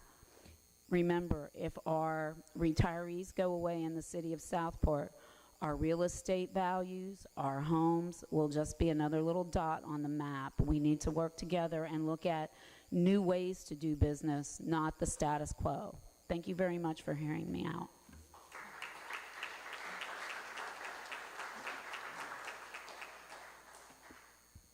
David Miller. Good evening, Board, Mayor, Bonnie. My name is David Miller, 404 Trout Lily Lane in Southport. I come to you tonight to do two things. To let you know how important the Southport Rescue Squad is. Since 1976, they've been in full swing for 48 years. Now, I'm speaking on truce, and what I'm going to do is give you an example, and the gentleman gave me permission fully to use his name. For 48 years, the residents have expected, demanded the care and the service that we give from the city. There's people out there that cannot speak on their behalf. I have talked with them, I've encouraged them, and they just couldn't be here tonight. So here I am, speaking for the citizens. April 9th, 2023, Pat Dane got out of the shower, hit his head, and went into cardiac arrest. Thankfully, his wife, Miss Marie, knew CPR measures. She called 911, began CPR. Within 3 minutes, the rescue squad and the fire department was there. He was in full rest, pretty much dead, no life. Thanks to these men and women, with the great work ethic they do and the trained skill they have, they saved Pat Dane. So Pat Dane left there in full cardiac arrest, but was stable, ended up at New Hanover Hospital. If it wasn't for them and the response time, per Pat Dane, he wouldn't be here today. What if it was your child that OD'd down at the yacht basin and nobody could get there in time to administer Narcan and he was dead? What would you do? As an elected official, I couldn't imagine walking through Walmart or anywhere in public and facing a family member that you discounted the value of life to save $1. There is no price you can put on life. In this world, we're born with nothing. In this world, we leave with nothing. Everything we have in Southport is done with neighborly love. And I'm telling you, the residents need that service. They demand that service. And I think there's other things we can cut out of the budget to help the people that does not have the financial stability to get in the car and go to the doctor or go to the hospital. I will tell you, professionally, I deal with 4,000 deaths a year. We move 4,000 bodies. You're exactly right. A lot of it's ODs, a lot of it's CPRs. There's numerous things. But when I show up with the Southport Fire Department and EMS, we're there to help preserve and save life. If you can live with a budget cut, cutting the funding out to the Southport EMS and put a value on life, we have a serious mistake. There is a serious problem. The only thing I ask that you do the right thing, fund these positions so we're in Walmart or wherever you are, you can hold your head up high knowing that you saved a life. Thank you.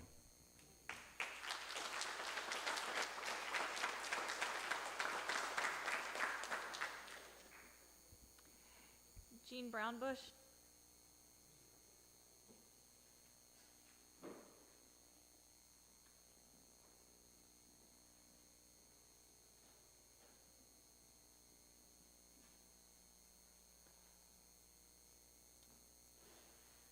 My name's Jeannie Brownbush, and I live at 416 Burrington. My head is spinning from everything we've heard. Okay, I'm not going to pick a budget apart. I'm not going to, criticize or endorse. I just want to talk from a little piece of reality. I worked part-time for the city until just recently. I worked in this very building, and I've been doing it would be 3 years in October.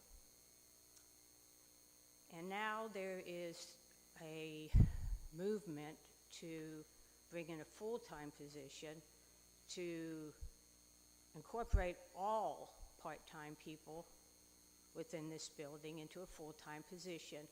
And I believe that Ms. Hodgins gave some costs to that. I don't believe it was in the original presentations to this board when it was talked about in that department.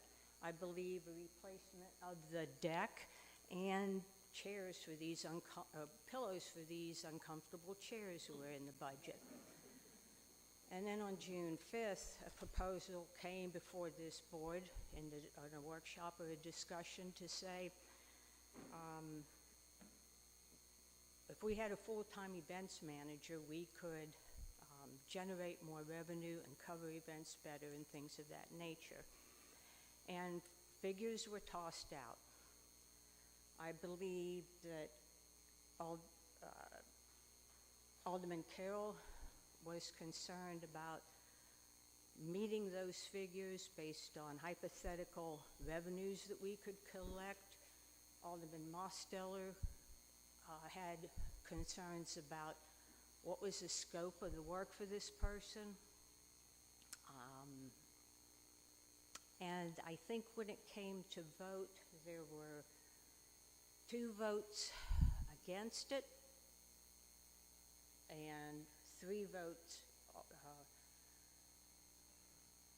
originally. I think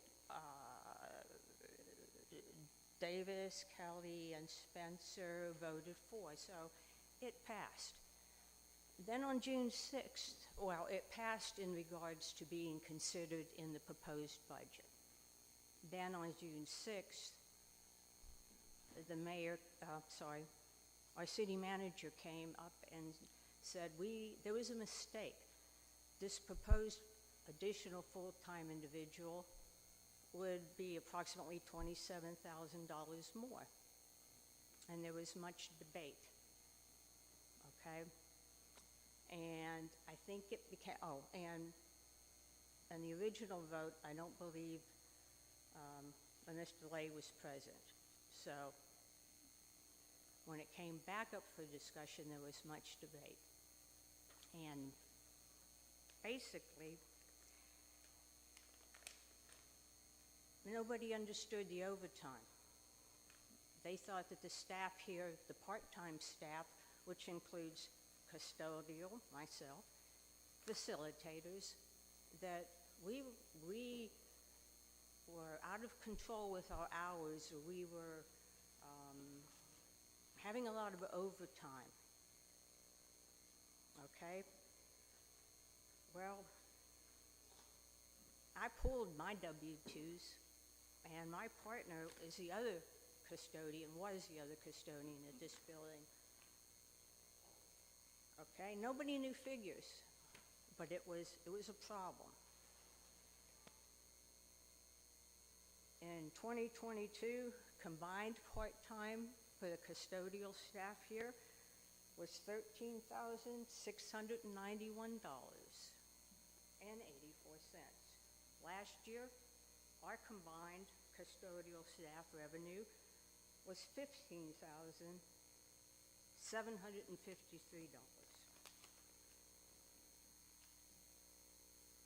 We don't get overtime. We are limited by 1,000 hours, but we put in approximately 800 hours.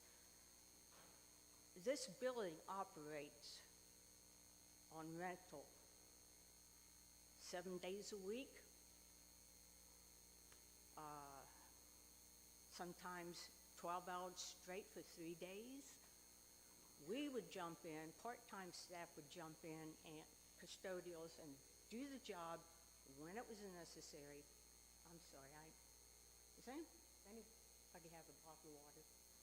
Well, anyhow,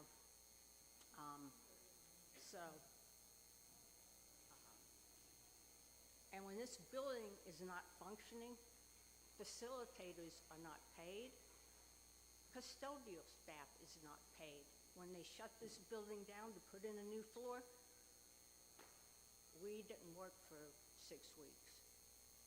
When they refurbished the floor, we didn't work for, a month. If the deck goes on, there's not going to be anything booked in this building. We're not going to work. So how do we need a full-time person to do this job or combine these jobs?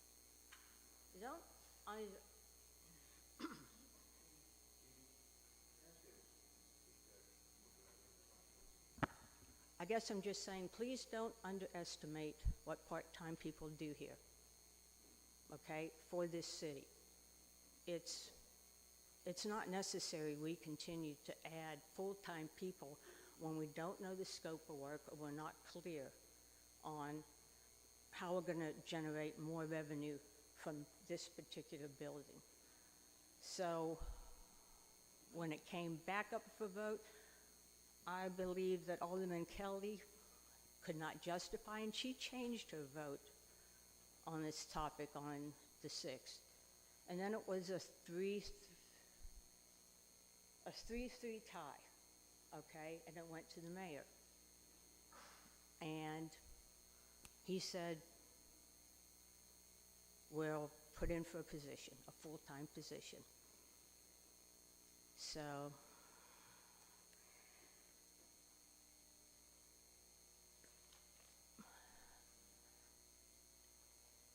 it's just not about the dollars and cents. It's about a sense of commitment to a building or a cause or the belief in Southport and what we have in this beautiful building in this location. So the city didn't do there was many reasons I stepped away, least of which I was not overwhelmed or overworked. It was a lot, but every single person in this responsible for this building put in a lot of work. So I guess I'm just saying, city never asked for an exit interview for me. Really didn't care. I know that part-time people have left. Even full-time custodian people have left. Regarding issues around this building, okay, I don't know if any of us had exit interviews, but we might have some input that is valuable, not in a public forum. So think about what you're doing, adding another full-time person in the hopes of generating more revenue from this building. I don't think it's going to happen. So thanks for listening. Kudos to everyone that said what they said and picked the budget apart page by line item, but we need to work together, private, public, and the city, and part-timers. Let's get it done. Thank you.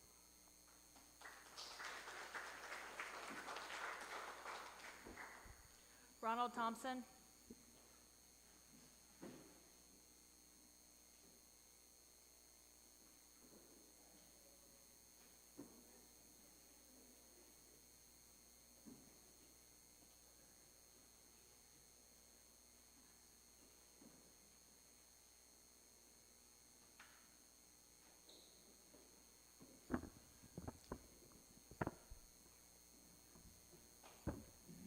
Good evening. I'd like to thank the board and the management of the city for this opportunity to come before you and speak. Today, I'd like to say that in respect to the taxation of the churches within the city of Southport, when I first heard about it, I didn't believe it, and then it kept occurring. And being a deacon in my church, the first thing that I decided to do was to pray to my Father about this situation. And when I think of the goodness of Jesus and all that he's done for this city, storm after storm, hurricane after hurricane, and we're going to come together and tax his people who are carrying out his word, we can't do that. We can't do that. God loves us too much.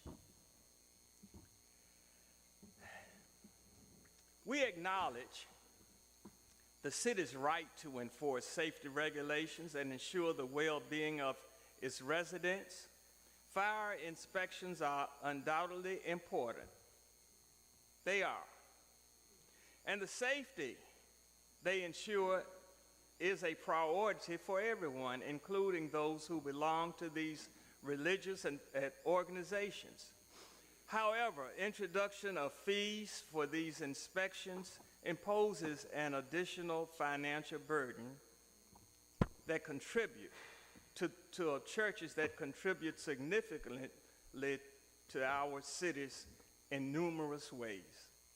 First and foremost, the members of these churches are the same individuals who pay taxes and fire fees that support our city's essential services.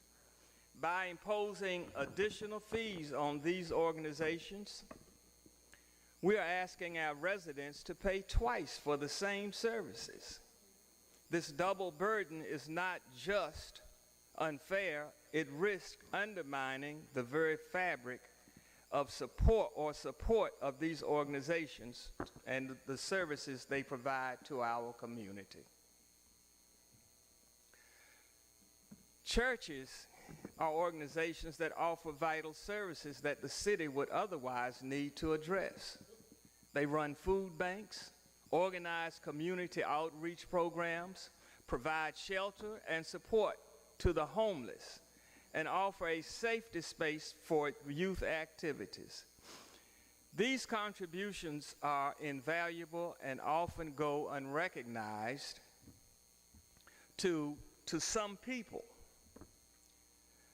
Placing extra financial strain on these organizations would diminish their capacity to serve our community effectively. Moreover, the city has the right and the discretion to exempt these organizations from any such taxation. We have that ability to do that. By doing so, we will be acknowledging the unique role these organizations play and the multitude of ways they support our city's social and moral fabric. Exempting them from these fees is a way to honor the contributions and support their mission to serve the community. In closing, I'd like to ask you to consider the broader impact of these fees. Consider the message it sends to those who dedicate their time, energy, and resources to making our city a better place. Let us not burden our community's most selfless and dedicated members. Instead, let's support them as they support all of us. Thank you for your time, consideration, and I trust you will make a decision that reflects the best interests in our entire community. Thank you.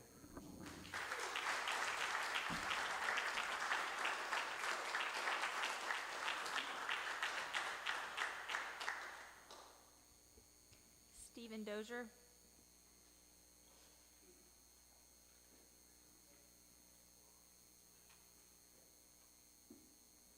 Hey, everybody. I'm Steve Dozier, and I'm here tonight to talk about what we've been talking about here tonight, about the church and the fees and that type of thing.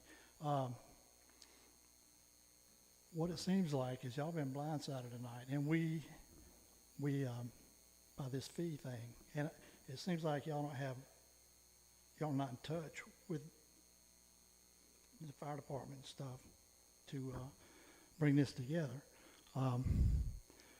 But it was a shock to get the $2,000 bill we got the other day. And I go to this church, and it's a good church. And I feel like that the board needs to be more in touch with the fees and how they do the fees. It seems like there's a lot of fees going on now in the town. Seems like you have a fee for everything. And you don't have a fee for talking, do you? Just a joke. but it seems like there's just a lot of fees. I talk to people in Southport about this, and it seems like building fees and fees for this and that. And I grew up in this town. It seems like it's just a lot of government intrusion, And I think we need to work together and try to, I don't know how to say it, but we need to be more open and listen to people that are trying to do things in the town. And when you have all these fees and you can't, you can't get anything done. It seems like when you go to do something, they put you through the mill. I mean, I've talked to people that even to put up a fence or add on to their building. And another thing, I would like to know where all the fees go to. Do they put this in a bank account? How much money's in there? Is it distributed out after it goes in? But I just want to say that we have a great church, and we do a lot for Southport, I feel like. And I love living in Southport. It seems like it's changing so much that it's not, I grew up here. I've been here 71 years, and it just seemed like it's changed so much. It's just too much government coming in on us. And I'd like to see people work together and try to do the right stuff and make a difference. But the fees, that's like, how did they come about this fee when they went into the church to look at it? I mean, do y'all know? Did y'all write the book on this for the fees? Because how much do you charge? Is it square foot? But that was just an astronomical amount of money, I feel like, that was put on us. And I don't know if y'all knew about this. I'm not sure, but thank you all for listening to me tonight, and I appreciate it very much.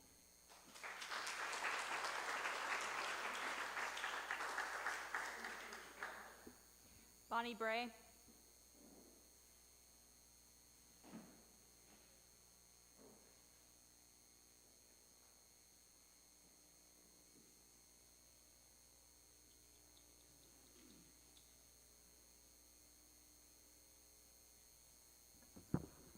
Hi, my name is Bonnie Bray, 515 Quartermaster Drive in Southport.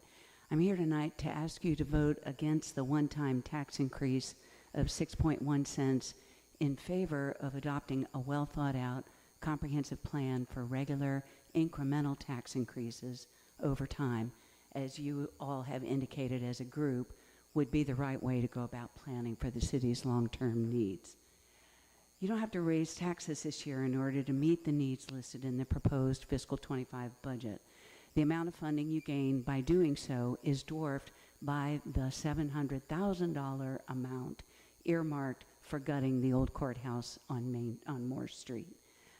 I don't even understand why it is included in this budget, because it hasn't been in the capital project list, and it's not there now. All the other capital projects have been ID'd for at least a year. And a great number of them have been completed. This one just came up out of the blue, really. If you recall, there's been a grassroots campaign since 2019 working to turn that building into a community-based arts center.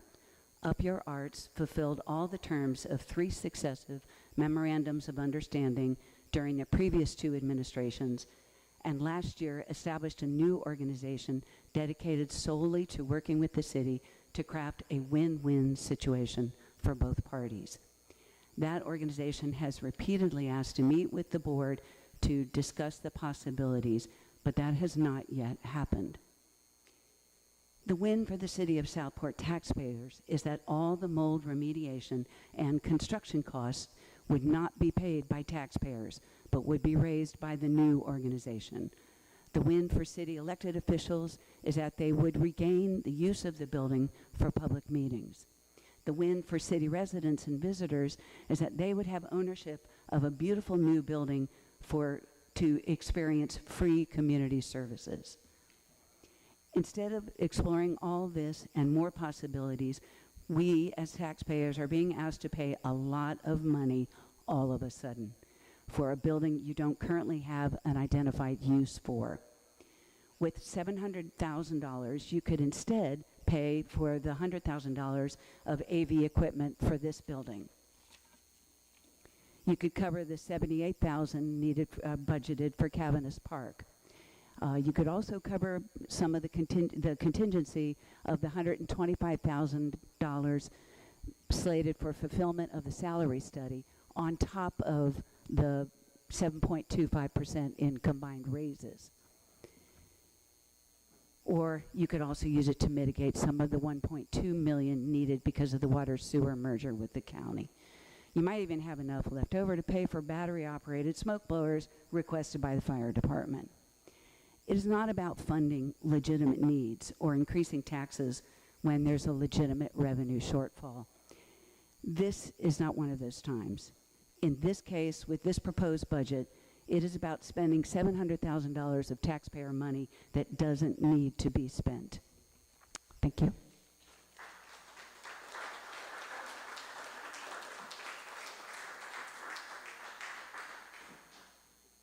Adam Stedman.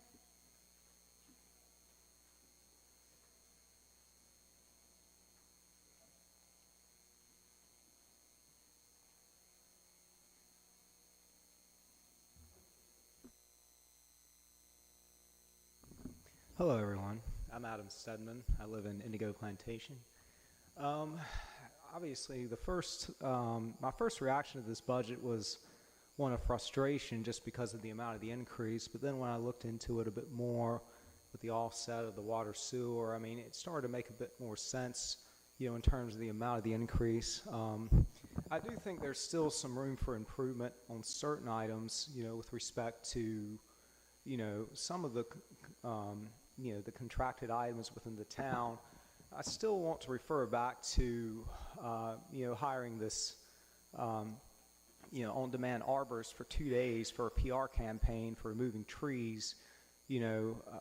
My understanding is, and I couldn't believe it when I first read it, but we basically spent $6,000 to hire an arborist for 2 days to stand out in the park to basically explain why these oak trees have been removed. And I'm like, well, don't we have community relations directors who can actually fulfill that job? Isn't that part of their job? And they're like, oh, well, some people would, we had to hire this arborist or people would be chaining themselves to trees.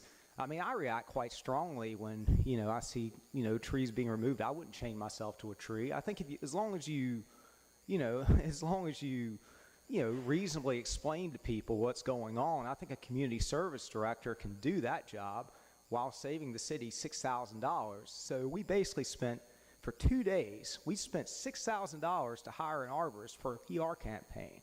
That's literally $375 an hour over a 2-day period, 8 hours a day. Now, we didn't have the money to save this palmetto tree I've been advocating to save. That would have cost a quarter of that. Now, you go to that palmetto, the one right off 211, as you're coming into town where the Welcome to Southport sign is, that palmetto is about 30 feet tall. It's literally the largest sable palmetto in town, but yet the city did not, seem to have any interest in saving it. I mean, with all due respect, the city manager was not very friendly about it, and that's fine. I mean, that's her right. But the point is, it was basically implied that I had told the DOT that the city was going to save it. That did not happen. The point is, there was a lot of misinformation about this tree, and I'm just trying to save the thing. I mean, I've been trying to look for private and public solutions. It's only $1,500 to save literally the biggest sable palmetto in town. And I really do encourage anyone who is interested in helping to save this tree to contact me directly at 910-850-0932. We'll figure out, something to do.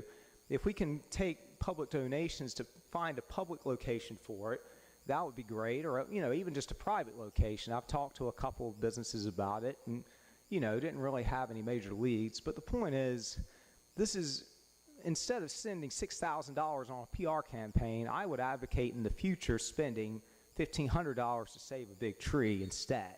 I think that's a much more reasonable expense.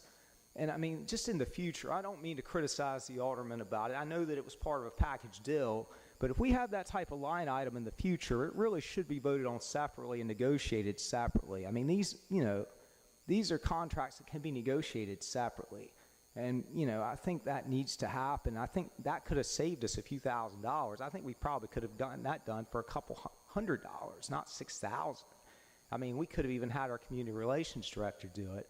And I'll echo the previous comments with respect to, we could fairly easily save $27,446 or whatever the amount was by, preserving the part-time versus going full-time. I mean, I think that's an easy decision based on, the cost-benefit analysis. I mean, I don't really see any urgency with a full-time. And you're also going to, have to pay benefits with full-time, and that's the reality.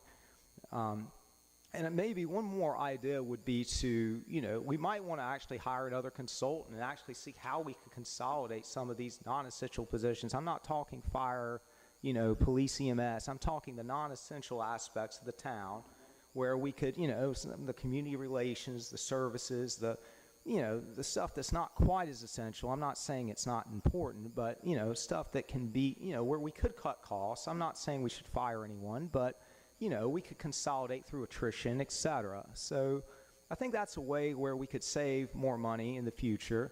And I do appreciate that, that being said, I do appreciate that everything's being explained and lined out properly. I think that's, transparency is the name of the game, and I do appreciate the transparency. So thank you for the opportunity to speak.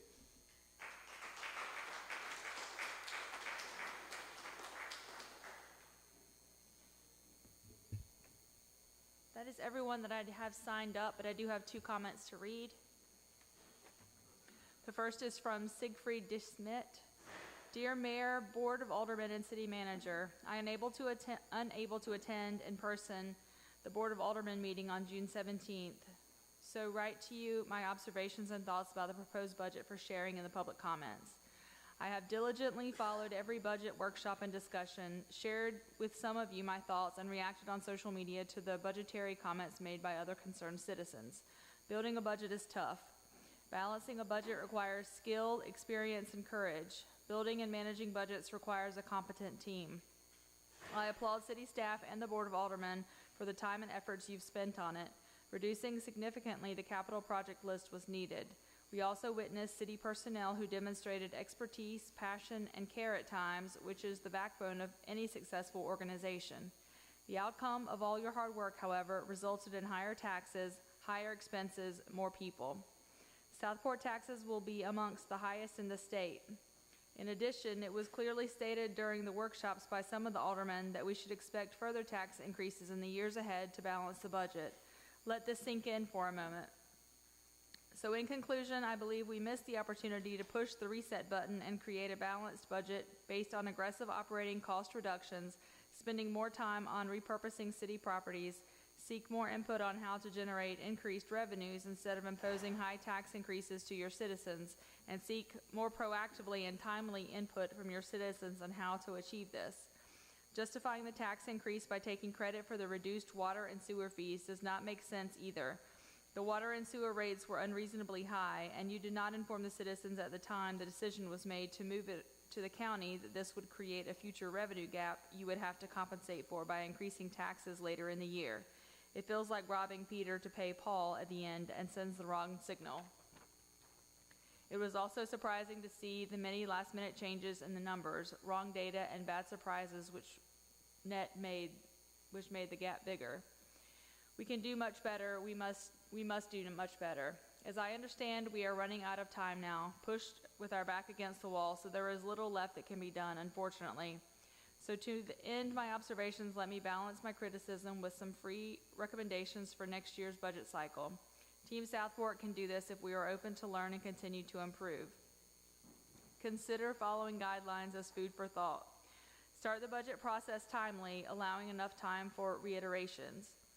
Board of Aldermen to provide upfront clear budget guidelines, principles, policies to the city manager, i.e. offset COLA with productivity target, request staff to prepare a list with automation, digitization projects including cost benefit analysis, city manager to provide holistic training and development plan. Take a zero-based budgeting approach. Do not build on last year's budget and instead justify every dollar requested with volumes or units of work. Make budget workshops interactive so the public can provide input, feedback, and share cost revenue optimization ideas. Seek for more public and private funded opportunities to reduce the burden on the taxpayer. Board to provide lists of prioritized capital projects to the city manager prior to the budget process. Use benchmarks to assess current spending. Visualize the different budget line items over past years and next year. It helps prioritizing what you want to spend on discussing in more detail. Budget within our means. Collaborate with neighboring communities to bundle efforts, buying power, and funds to tackle common challenges. Tax hikes are the last result. Ensure you have exhausted all other options first. Yours respectfully, Siegfried Dismet, 319 West Brunswick Street. And the next is from Ms. Pat Kirkman. If I were in town, I would be in the room tonight to speak positively about the proposed 2024-25 budget. I have been following each of your deliberation meetings and have appreciated the tenacity with which you have tackled the task of presenting the citizens with a fair and no-frills budget. I have thoroughly read the commentary and numbers in the budget on the city website. I appreciate the ease of accessing these documents in a timely manner. Yes, I'd rather not have a 6.1-cent tax increase, but I accept that it is a necessity this year. I also agree that we should not spend the entire $1.2 million water sewer balance in 1 year, but spread it over 3 years. It's a good move. It is especially encouraging that you have included funds for additional firemen and EMS. Chief Drew presented very convincing reasoning for that major increase in the budget. His diligence in seeking out potential grants to assist the department with these expenses is most commendable. Thank you, Chief. All the department heads have been attentive to asking for needs rather than wants. In this transition year, that has been important. A shout out to Dory and Lance for their long hours and care and number crunching to get this budget prepared. Bonnie is to be thanked for her dedication to her job and concern for Better Southport, even though she is regretfully headed out the door to retirement. Personally, I'm most grateful that you have not scratched the allocation of $700,000 needed to remediate our historic courthouse. Let's hope that after tonight's discussions, that will still be the case. We must make preserving our historical integrity a priority for Southport. Thank you for your continued intentions to recognize what makes our city most unique in the county. Carry on in your best manner, Pat Kirkman. That's it, ma'am. I'd entertain a motion to close the public comment. Is there a second? Has a motion and a second. Is there any discussion? Hearing none, please say aye and raise your hand. Aye. Any opposed? It's unanimous. Thank you very much. Now it comes to the mayor's comments. Oh, I'm sorry. Yes, he's going to come after me. Yeah. We worked that out.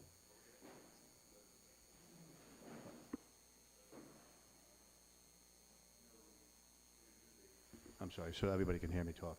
What we're going to do is on the 21st, when we come in here, we'll be talking about different line items.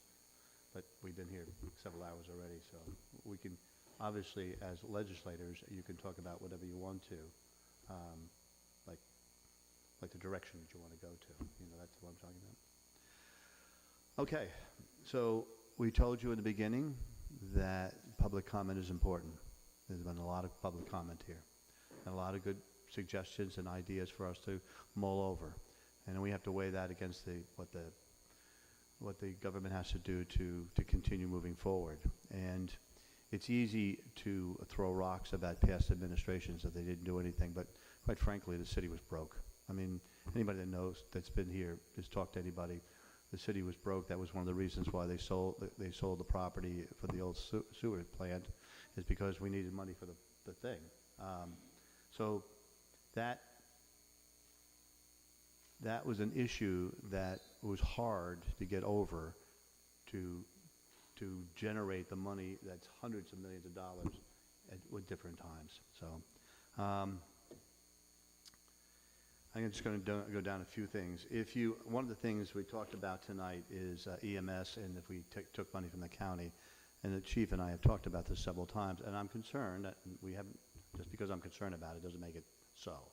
I'm concerned that once you start taking money, they can then deploy the rescue unit around the county. It could be in Calabash. You lose that 4 minutes. We have to work that out. That's still discussion points, but I just want to let you know that that's a point that's out there. You don't get ad valorem taxes from the ETJ. They pay taxes to the county, so that we don't lose any ad valorem taxes from the ETJ.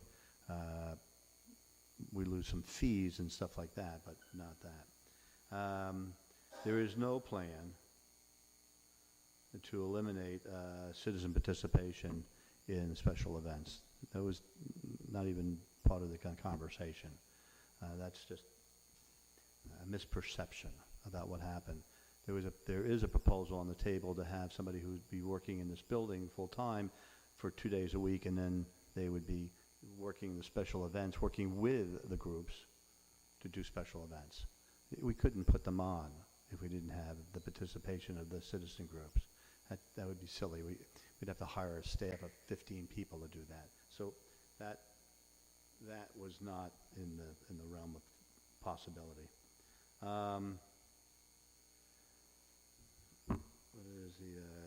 One of the things that we have to figure out, and I've heard it, but I haven't seen it, is it even legal to eliminate the fees for the inspections on the church buildings that are not the sanctuaries? If I understood this right, the sanctuaries are free, but the rest of the other buildings are not. I don't know, but we need to work that out. So a lot of food for thought in the next 5 days. We'll be doing a lot of work to look at those issues. Yes, we do have to fix the fire district fee process. We've maxed out, and it's broken. It's broken here. It's broken in Charlotte. Charlotte pays $800,000 a year, the people of Charlotte in the town, that the fire district people do not pay part of that share. They pay a fire fee, don't get me wrong. They just don't pay the extra $800,000. And we have to work that out hopefully over the next year. It may take 2 years. As you know, when we're talking about House Bill 1064, municipalities are getting beat up. And we should look at how to fix the sales tax. If we generate all the sales tax, should there be a minimum amount of sales tax that we get to keep? And so that's another issue. In this legislative session, or even in the next one, I have no idea if that'll have any traction whatsoever. But are we aware of it? Yes, we are.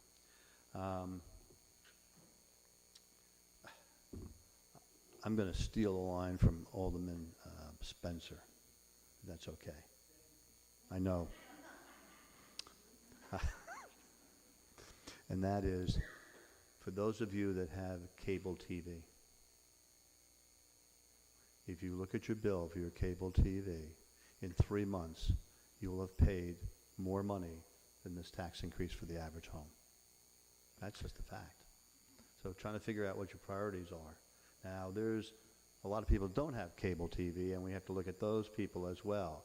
But for a lot of people in this room, there's that cable TV bill and your internet is $200, $230 a month, something like that. So it's a lot of money that we pay for that. So trying to get your priorities where we are and how big of increase this is. As far as the working out a long-term plan, actually, you've only seen the first year. There actually is a longer-term plan that Alderman Carroll and I think Alderman Mostola may have worked on for the next couple of years, how we might have to look at that if we can't find other revenue streams.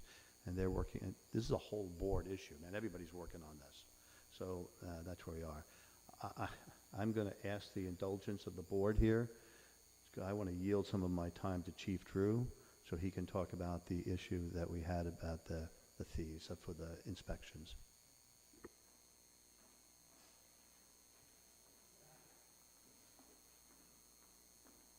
Thank you, Mayor. Thank you, Board of Aldermen and citizens.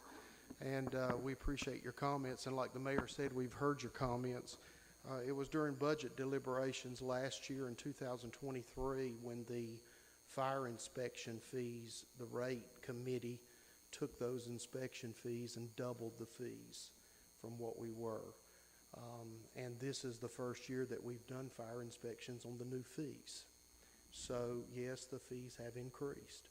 It's not just hit our church community, it's hit every commercial business in Southport.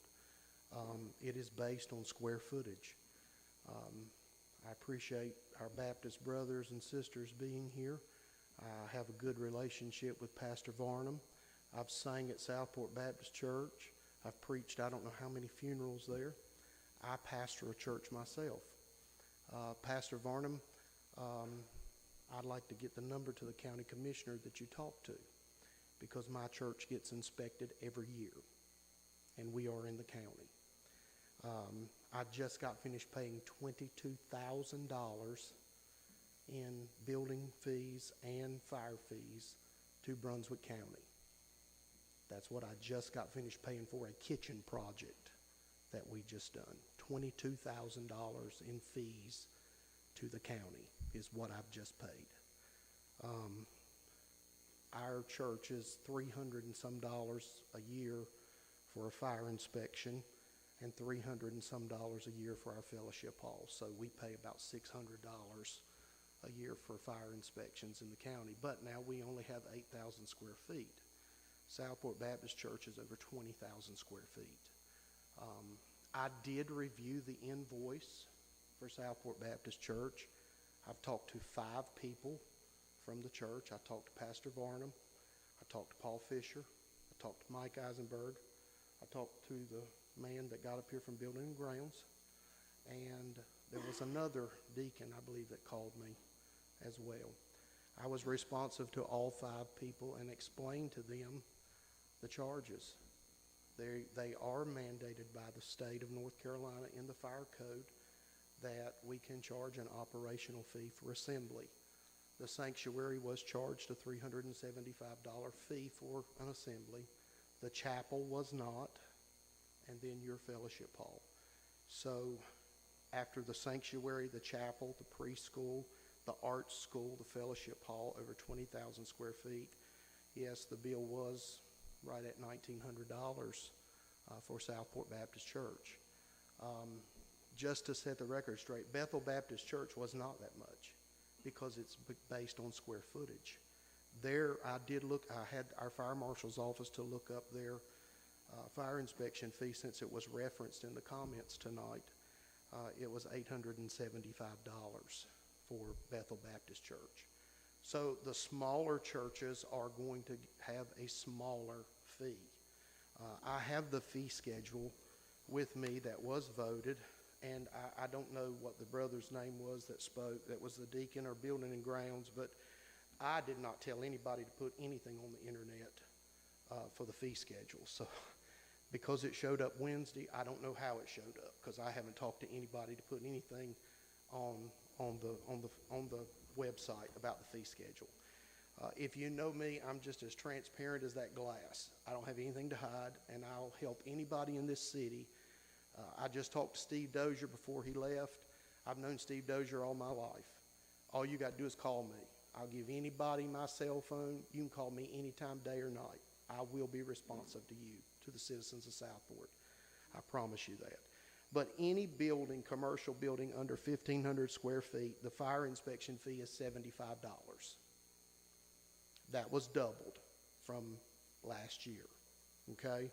That's when it went into effect. If it's 1,500 to 5,000 square feet, the fire inspection fee is $150. 5,000 to 10,000 square feet, the fire inspection fee is $350. And over 10,000 square feet, the inspection is $500 and then $10 plus every 1,000 square feet. These fees are based on a statewide system. We looked at the county's fees, other municipalities.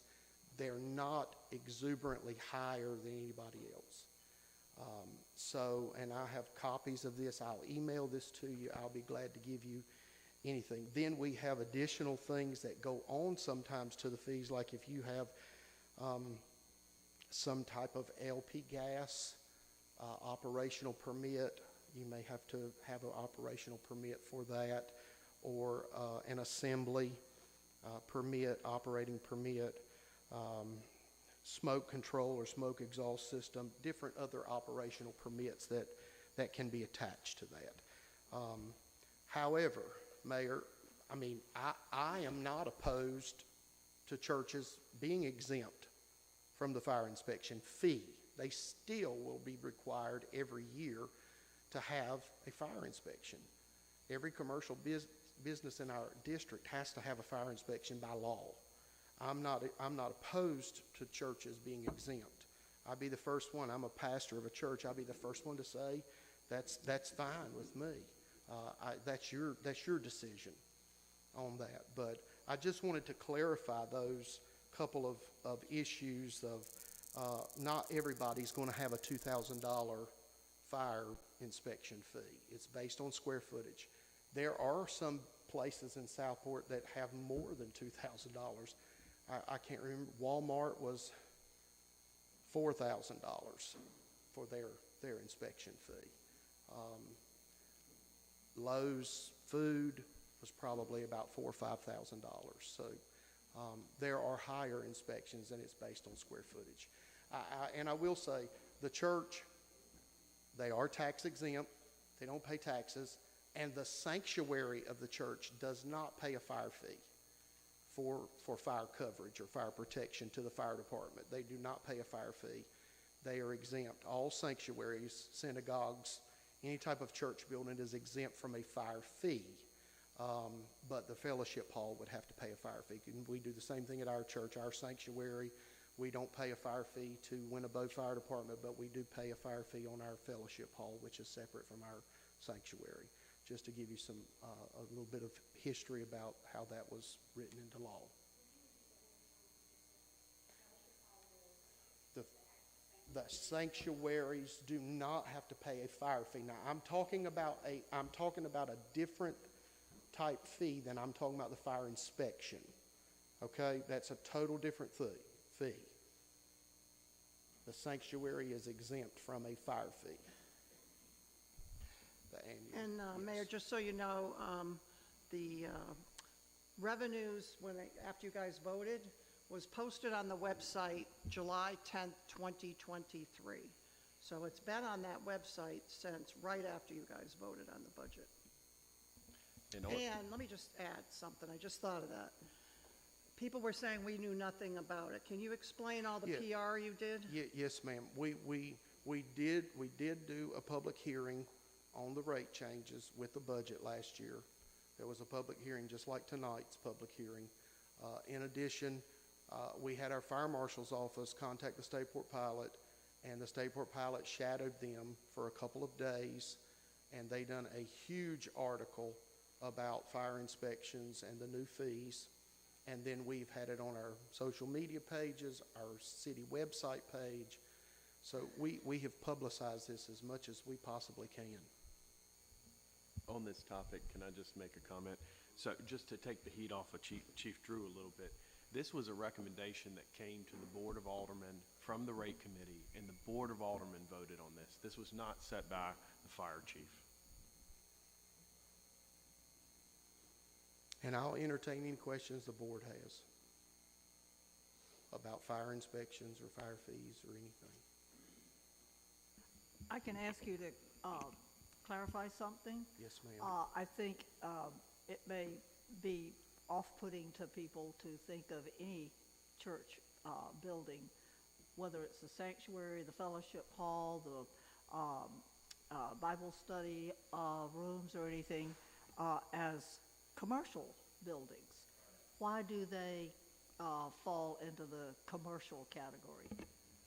Well, because they are an assembly building, and I mean, when you are gathering people in there, I mean, just like, I'm not picking on the Baptist church, but they're here, just like the Baptist church, they have a business. I mean, they have a preschool, and there are the public that doesn't even go to their church is in and out of that building. They have an art school, the same thing. They have a holidays, thousands of people. So that building has to be inspected so it's safe for the citizens to go in and out of. So that's why it's considered a commercial business or building. I do understand that. I hope everybody else does too. My next issue for clarification is who categorizes it? Who sets that as the category for those kinds of buildings? Well, is it us? Is it the zoning? Well, is it the state? It's the state. The state has different categories how we inspect buildings, and if they're an assembly building or an institutional building, an educational building. So we have different occupancies, and the state is the one that sets that through the North Carolina Fire Code. Yes, ma'am.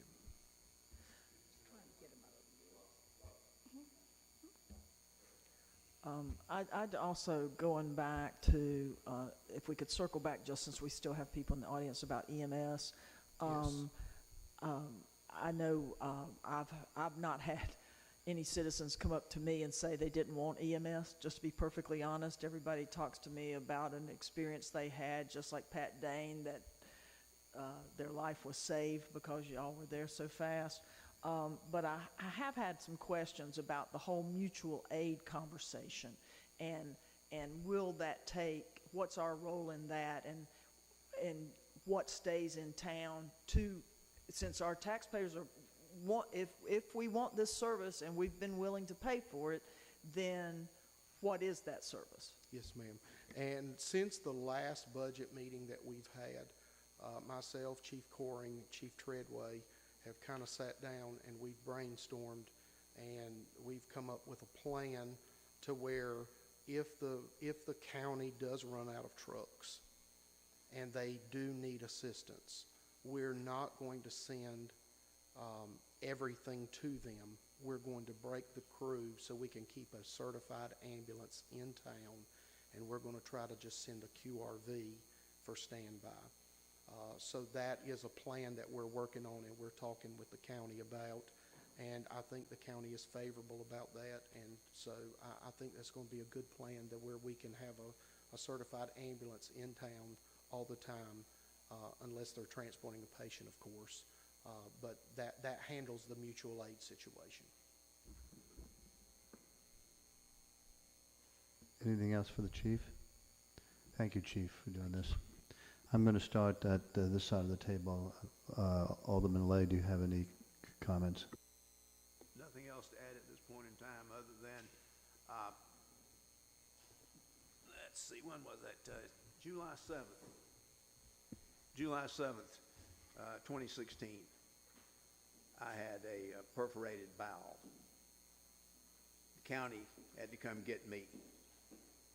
On the way in, I flatlined.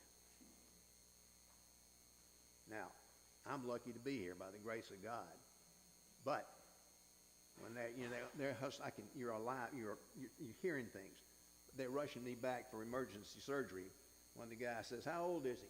He says about 72 or 73, and the guy says, "Hope he lived a good life." Now, does that scare the hell out of you? Oh yeah, you're almost nothing you can do about it.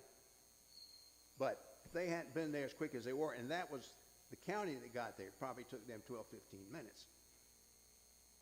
But maybe if we had here in the city, I might not have flatlined, scared the heck out of my kids and my wife. So there is value in it. Don't let it, until you've lived it, don't knock it. Okay?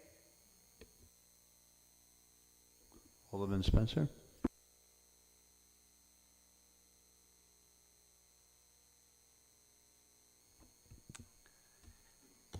I guess it starts with the zip code 28461.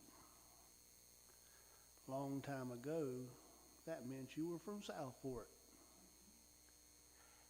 Now that's not the case. Got a lot of people in the 28461 that live off us, but don't pay a dime. Park on our streets, sit on the garrison, want us to provide everything for you. The days of Big Brother are over. We're broke. What is happening? And I'm digging deep. I'm praying to my God to come to the words to tell you where we are at so you will understand. We're in a great reorganizational period, almost like an accounting transition from one accounting basis to another. We were tricking the public. We were charging water bills through a water and sewer fund to keep Big Brother alive so that you could all feel like you were part of Southport. Come one, come all. Let's take care of everybody. Can't do it anymore. Can't do it anymore. Can't trust people to pay the fire fees. The reason we got a collection agent is because they would leave the bill, but nobody would pay it. You want Chief to go and break their arm? No. So he hired somebody. Maybe not the greatest thing, but is getting it done. So we are, Southport is 4,200 voters. They don't all pay the bills. Honestly, some of them don't pay any bills at all either. We have about 3,500 true taxpayers. And if I'm wrong, y'all can correct me. I've been wrong plenty of times. Renee will tell you. 3,500 taxpayers. 1/3 of those do not live in this town. They live somewhere else. They have this as a second home. But they like to tell us on the internet what we should do.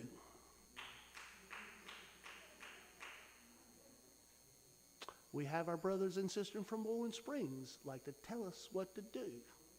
We got people from Bethel Church Road.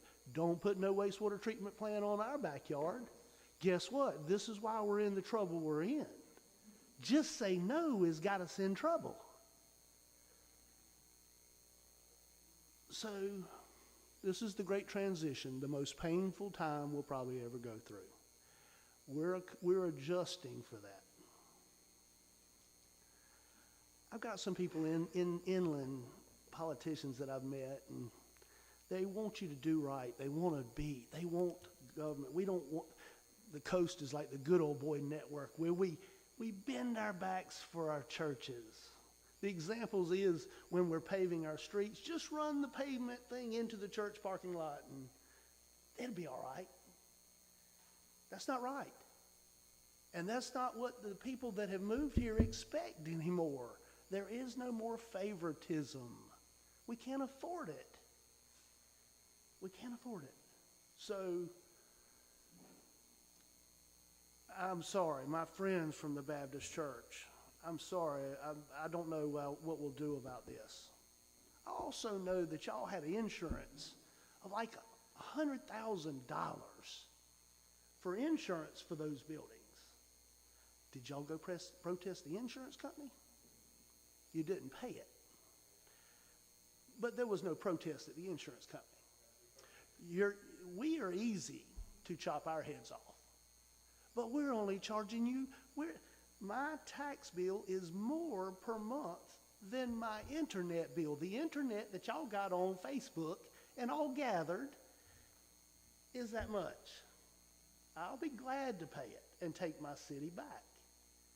But that means that Bowling Springs and St. James and Oak Island and all will have to respect us a little bit more.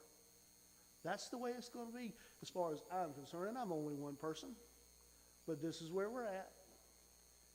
And again, I'll be willing to look into the fire fee for the church, but there is no one that should be exempt. I love the Lord. I love the Baptist church. It was there when I needed him, and everything. But everyone has to be treated the same. Everyone. Thank you. Alderman Kelly? I have heard from not only churches, but many of our small businesses, how much our new fire fees have hurt them. Yes, the fire fees have been published, but there's a very, very different sentiment from, oh, what is that number, to getting the bill in front of you. I experienced it myself for my own business. As Alderman Spencer said, we are at a crossroads here. We are rebuilding. We have to make hard decisions right now. We have more work to do on our budget.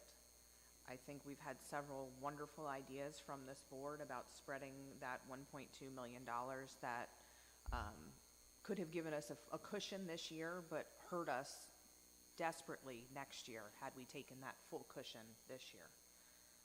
To spread that over 3 years and to make it a little bit easier for us as we go forward. I wasn't part of the board when they voted for the fees last year. I can't say that I would have voted for them, but I can't say that I wouldn't have presented at that time either. There are a couple other things that I just want to touch on outside of the budget. When we're talking about the ad valorem taxes and our sales tax. So the ETJ we've already talked about does not pay ad valorem taxes.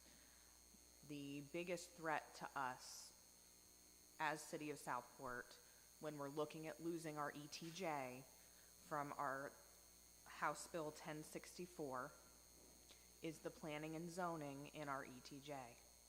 When you look at what the county allows as you go down to 11 right now, I want you to think about that between 9th Street and Robert Rourke.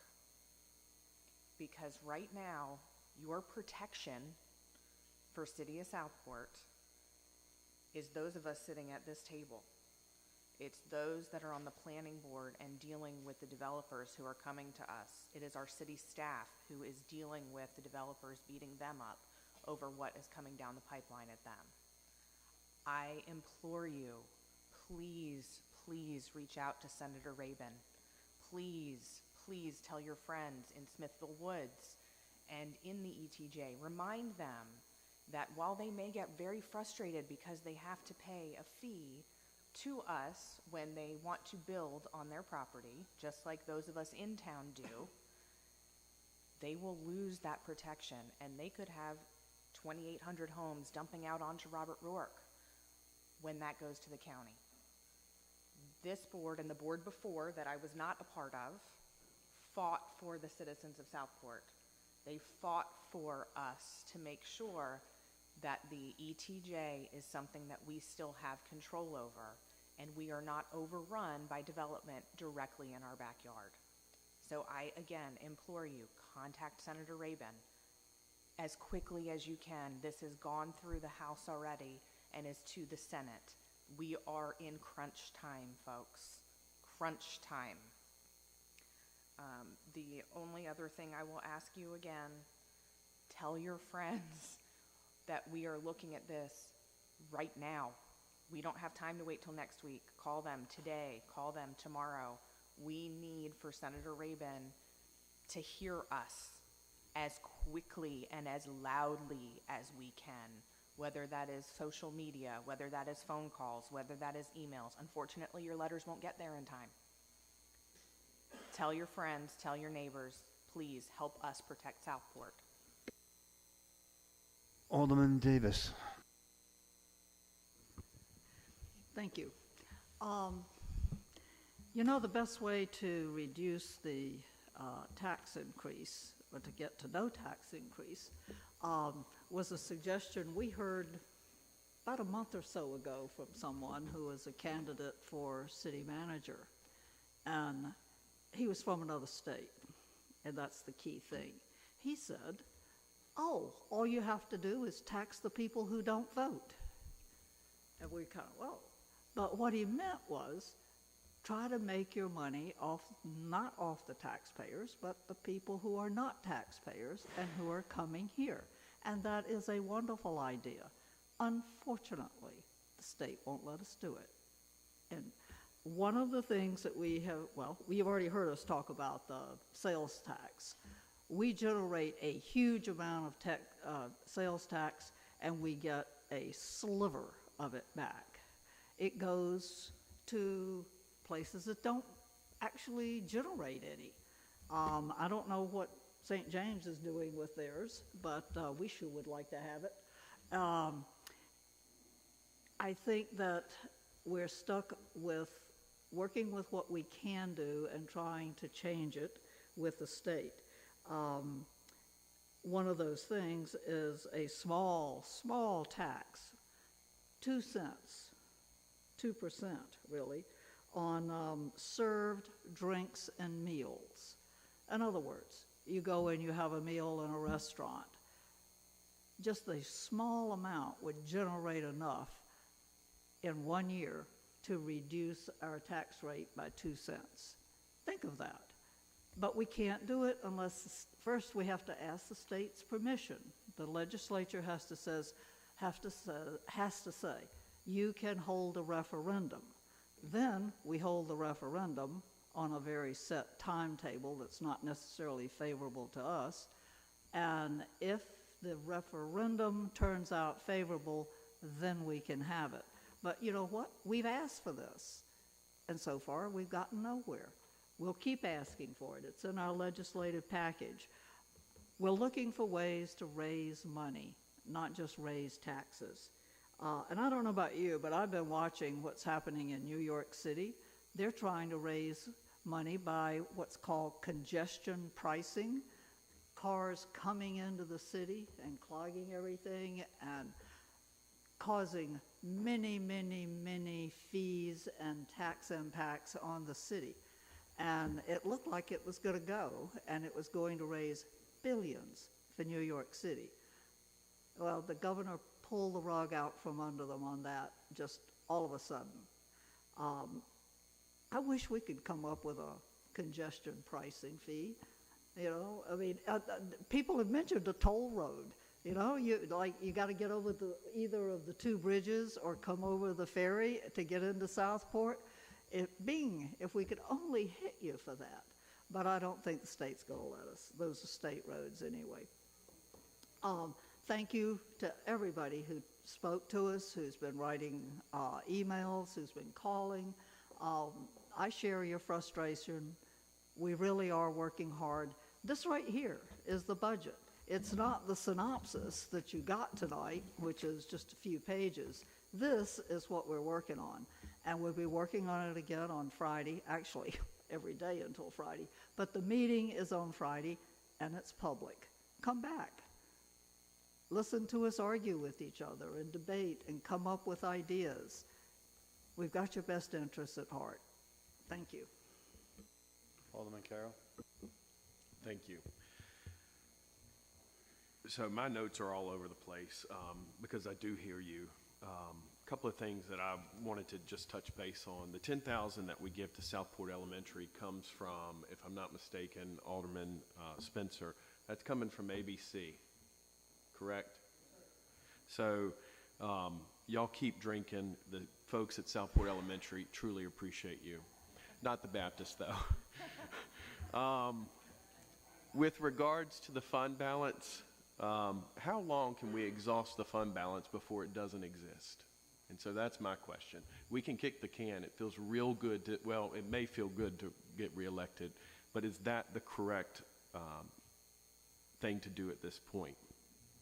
As for the fire fee, I'm one of those businesses that was affected. So I understand that. I got the fee. Ms. Kelly got the fee. We hear you. We feel it.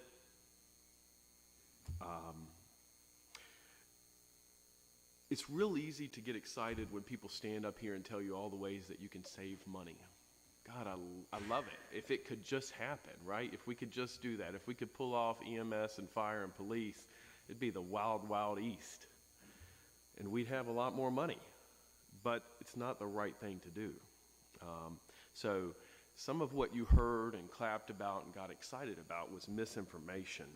It wasn't the truth. It wasn't the facts. It wasn't what's within the budget. I'd like to reiterate, and we heard from one of the speakers, that the number of full-time employees to residents is 46. That's backwards. We have, in fact, it's 46 residents per one employee. So, and very comparable to other communities like Charlotte that doesn't have the same pressures and stresses that we do here in Southport. So, and then I just leave you with this, you know, if a widget costs $10 and you sell it for $7, how long are you going to be selling widgets? Alderman Mosteller? Thank you, Mayor. So much has already been said tonight. A couple things, dialing back to Alderman Davis's talking about the meals tax. State statute, one of the things when people talk about revenue and how can we get revenue and generate other revenue, state statute is real limiting for municipalities on that. And as an example, we have asked that we have a local occupancy tax that we get 3% on. We've asked to have an additional 2%. We sent a legislative package. The board pulled together all of the things that we thought we could ask our legislators for, and one of them was for them to consider allowing us to be able to have that 2%. You know, a lot of these beach communities do it for beach renourishment, but we can't do it because we're not a beach community and we're not doing it for that single purpose. That's the legislative purpose for that extra 2% in a lot of cases, unless you spend it solely on tourism. We don't need to spend any money drawing tourists. We've got that part. So I just want to say that those are some of the challenges that we didn't really talk about tonight. And then deciding what we want. The community building and the community relations department virtually pays for itself. When I looked at the budget, it was like 0.3 of a cent. That is our investment in that. So it pays for itself. But Parks and Recs, we have a much more robust Parks and Recs department than Charlotte does. So that's about 7 cents of what our taxes, this budget for our Parks and Recs. So if we don't want to have before and after school care, which is a premium, that other facilities, I mean, there are things, but we have to, as a community, decide, and we've not been given any direction from anybody in the community that they don't want these things. So anyway, that's just some of the challenges, and we do appreciate everybody, you know, because we're all neighbors. I'm going to ask the manager to give one closing argument. Yeah, just a real quick thing. If you give in the email address and you ask questions tonight, we will make sure that you get answers, but also the staff and I will start putting together the answers, and we will make sure they are posted on the website. Yes, end of the week. That's right, I'm taking Thursday off. But yeah, we'll make sure that the answers are there. But if we have the email address, and we'll make sure we send them to you. I'll entertain a motion to adjourn. Is there a second? There's a motion and a second. Any discussion? All in favor say aye. Any opposed? Thank you, ladies and gentlemen.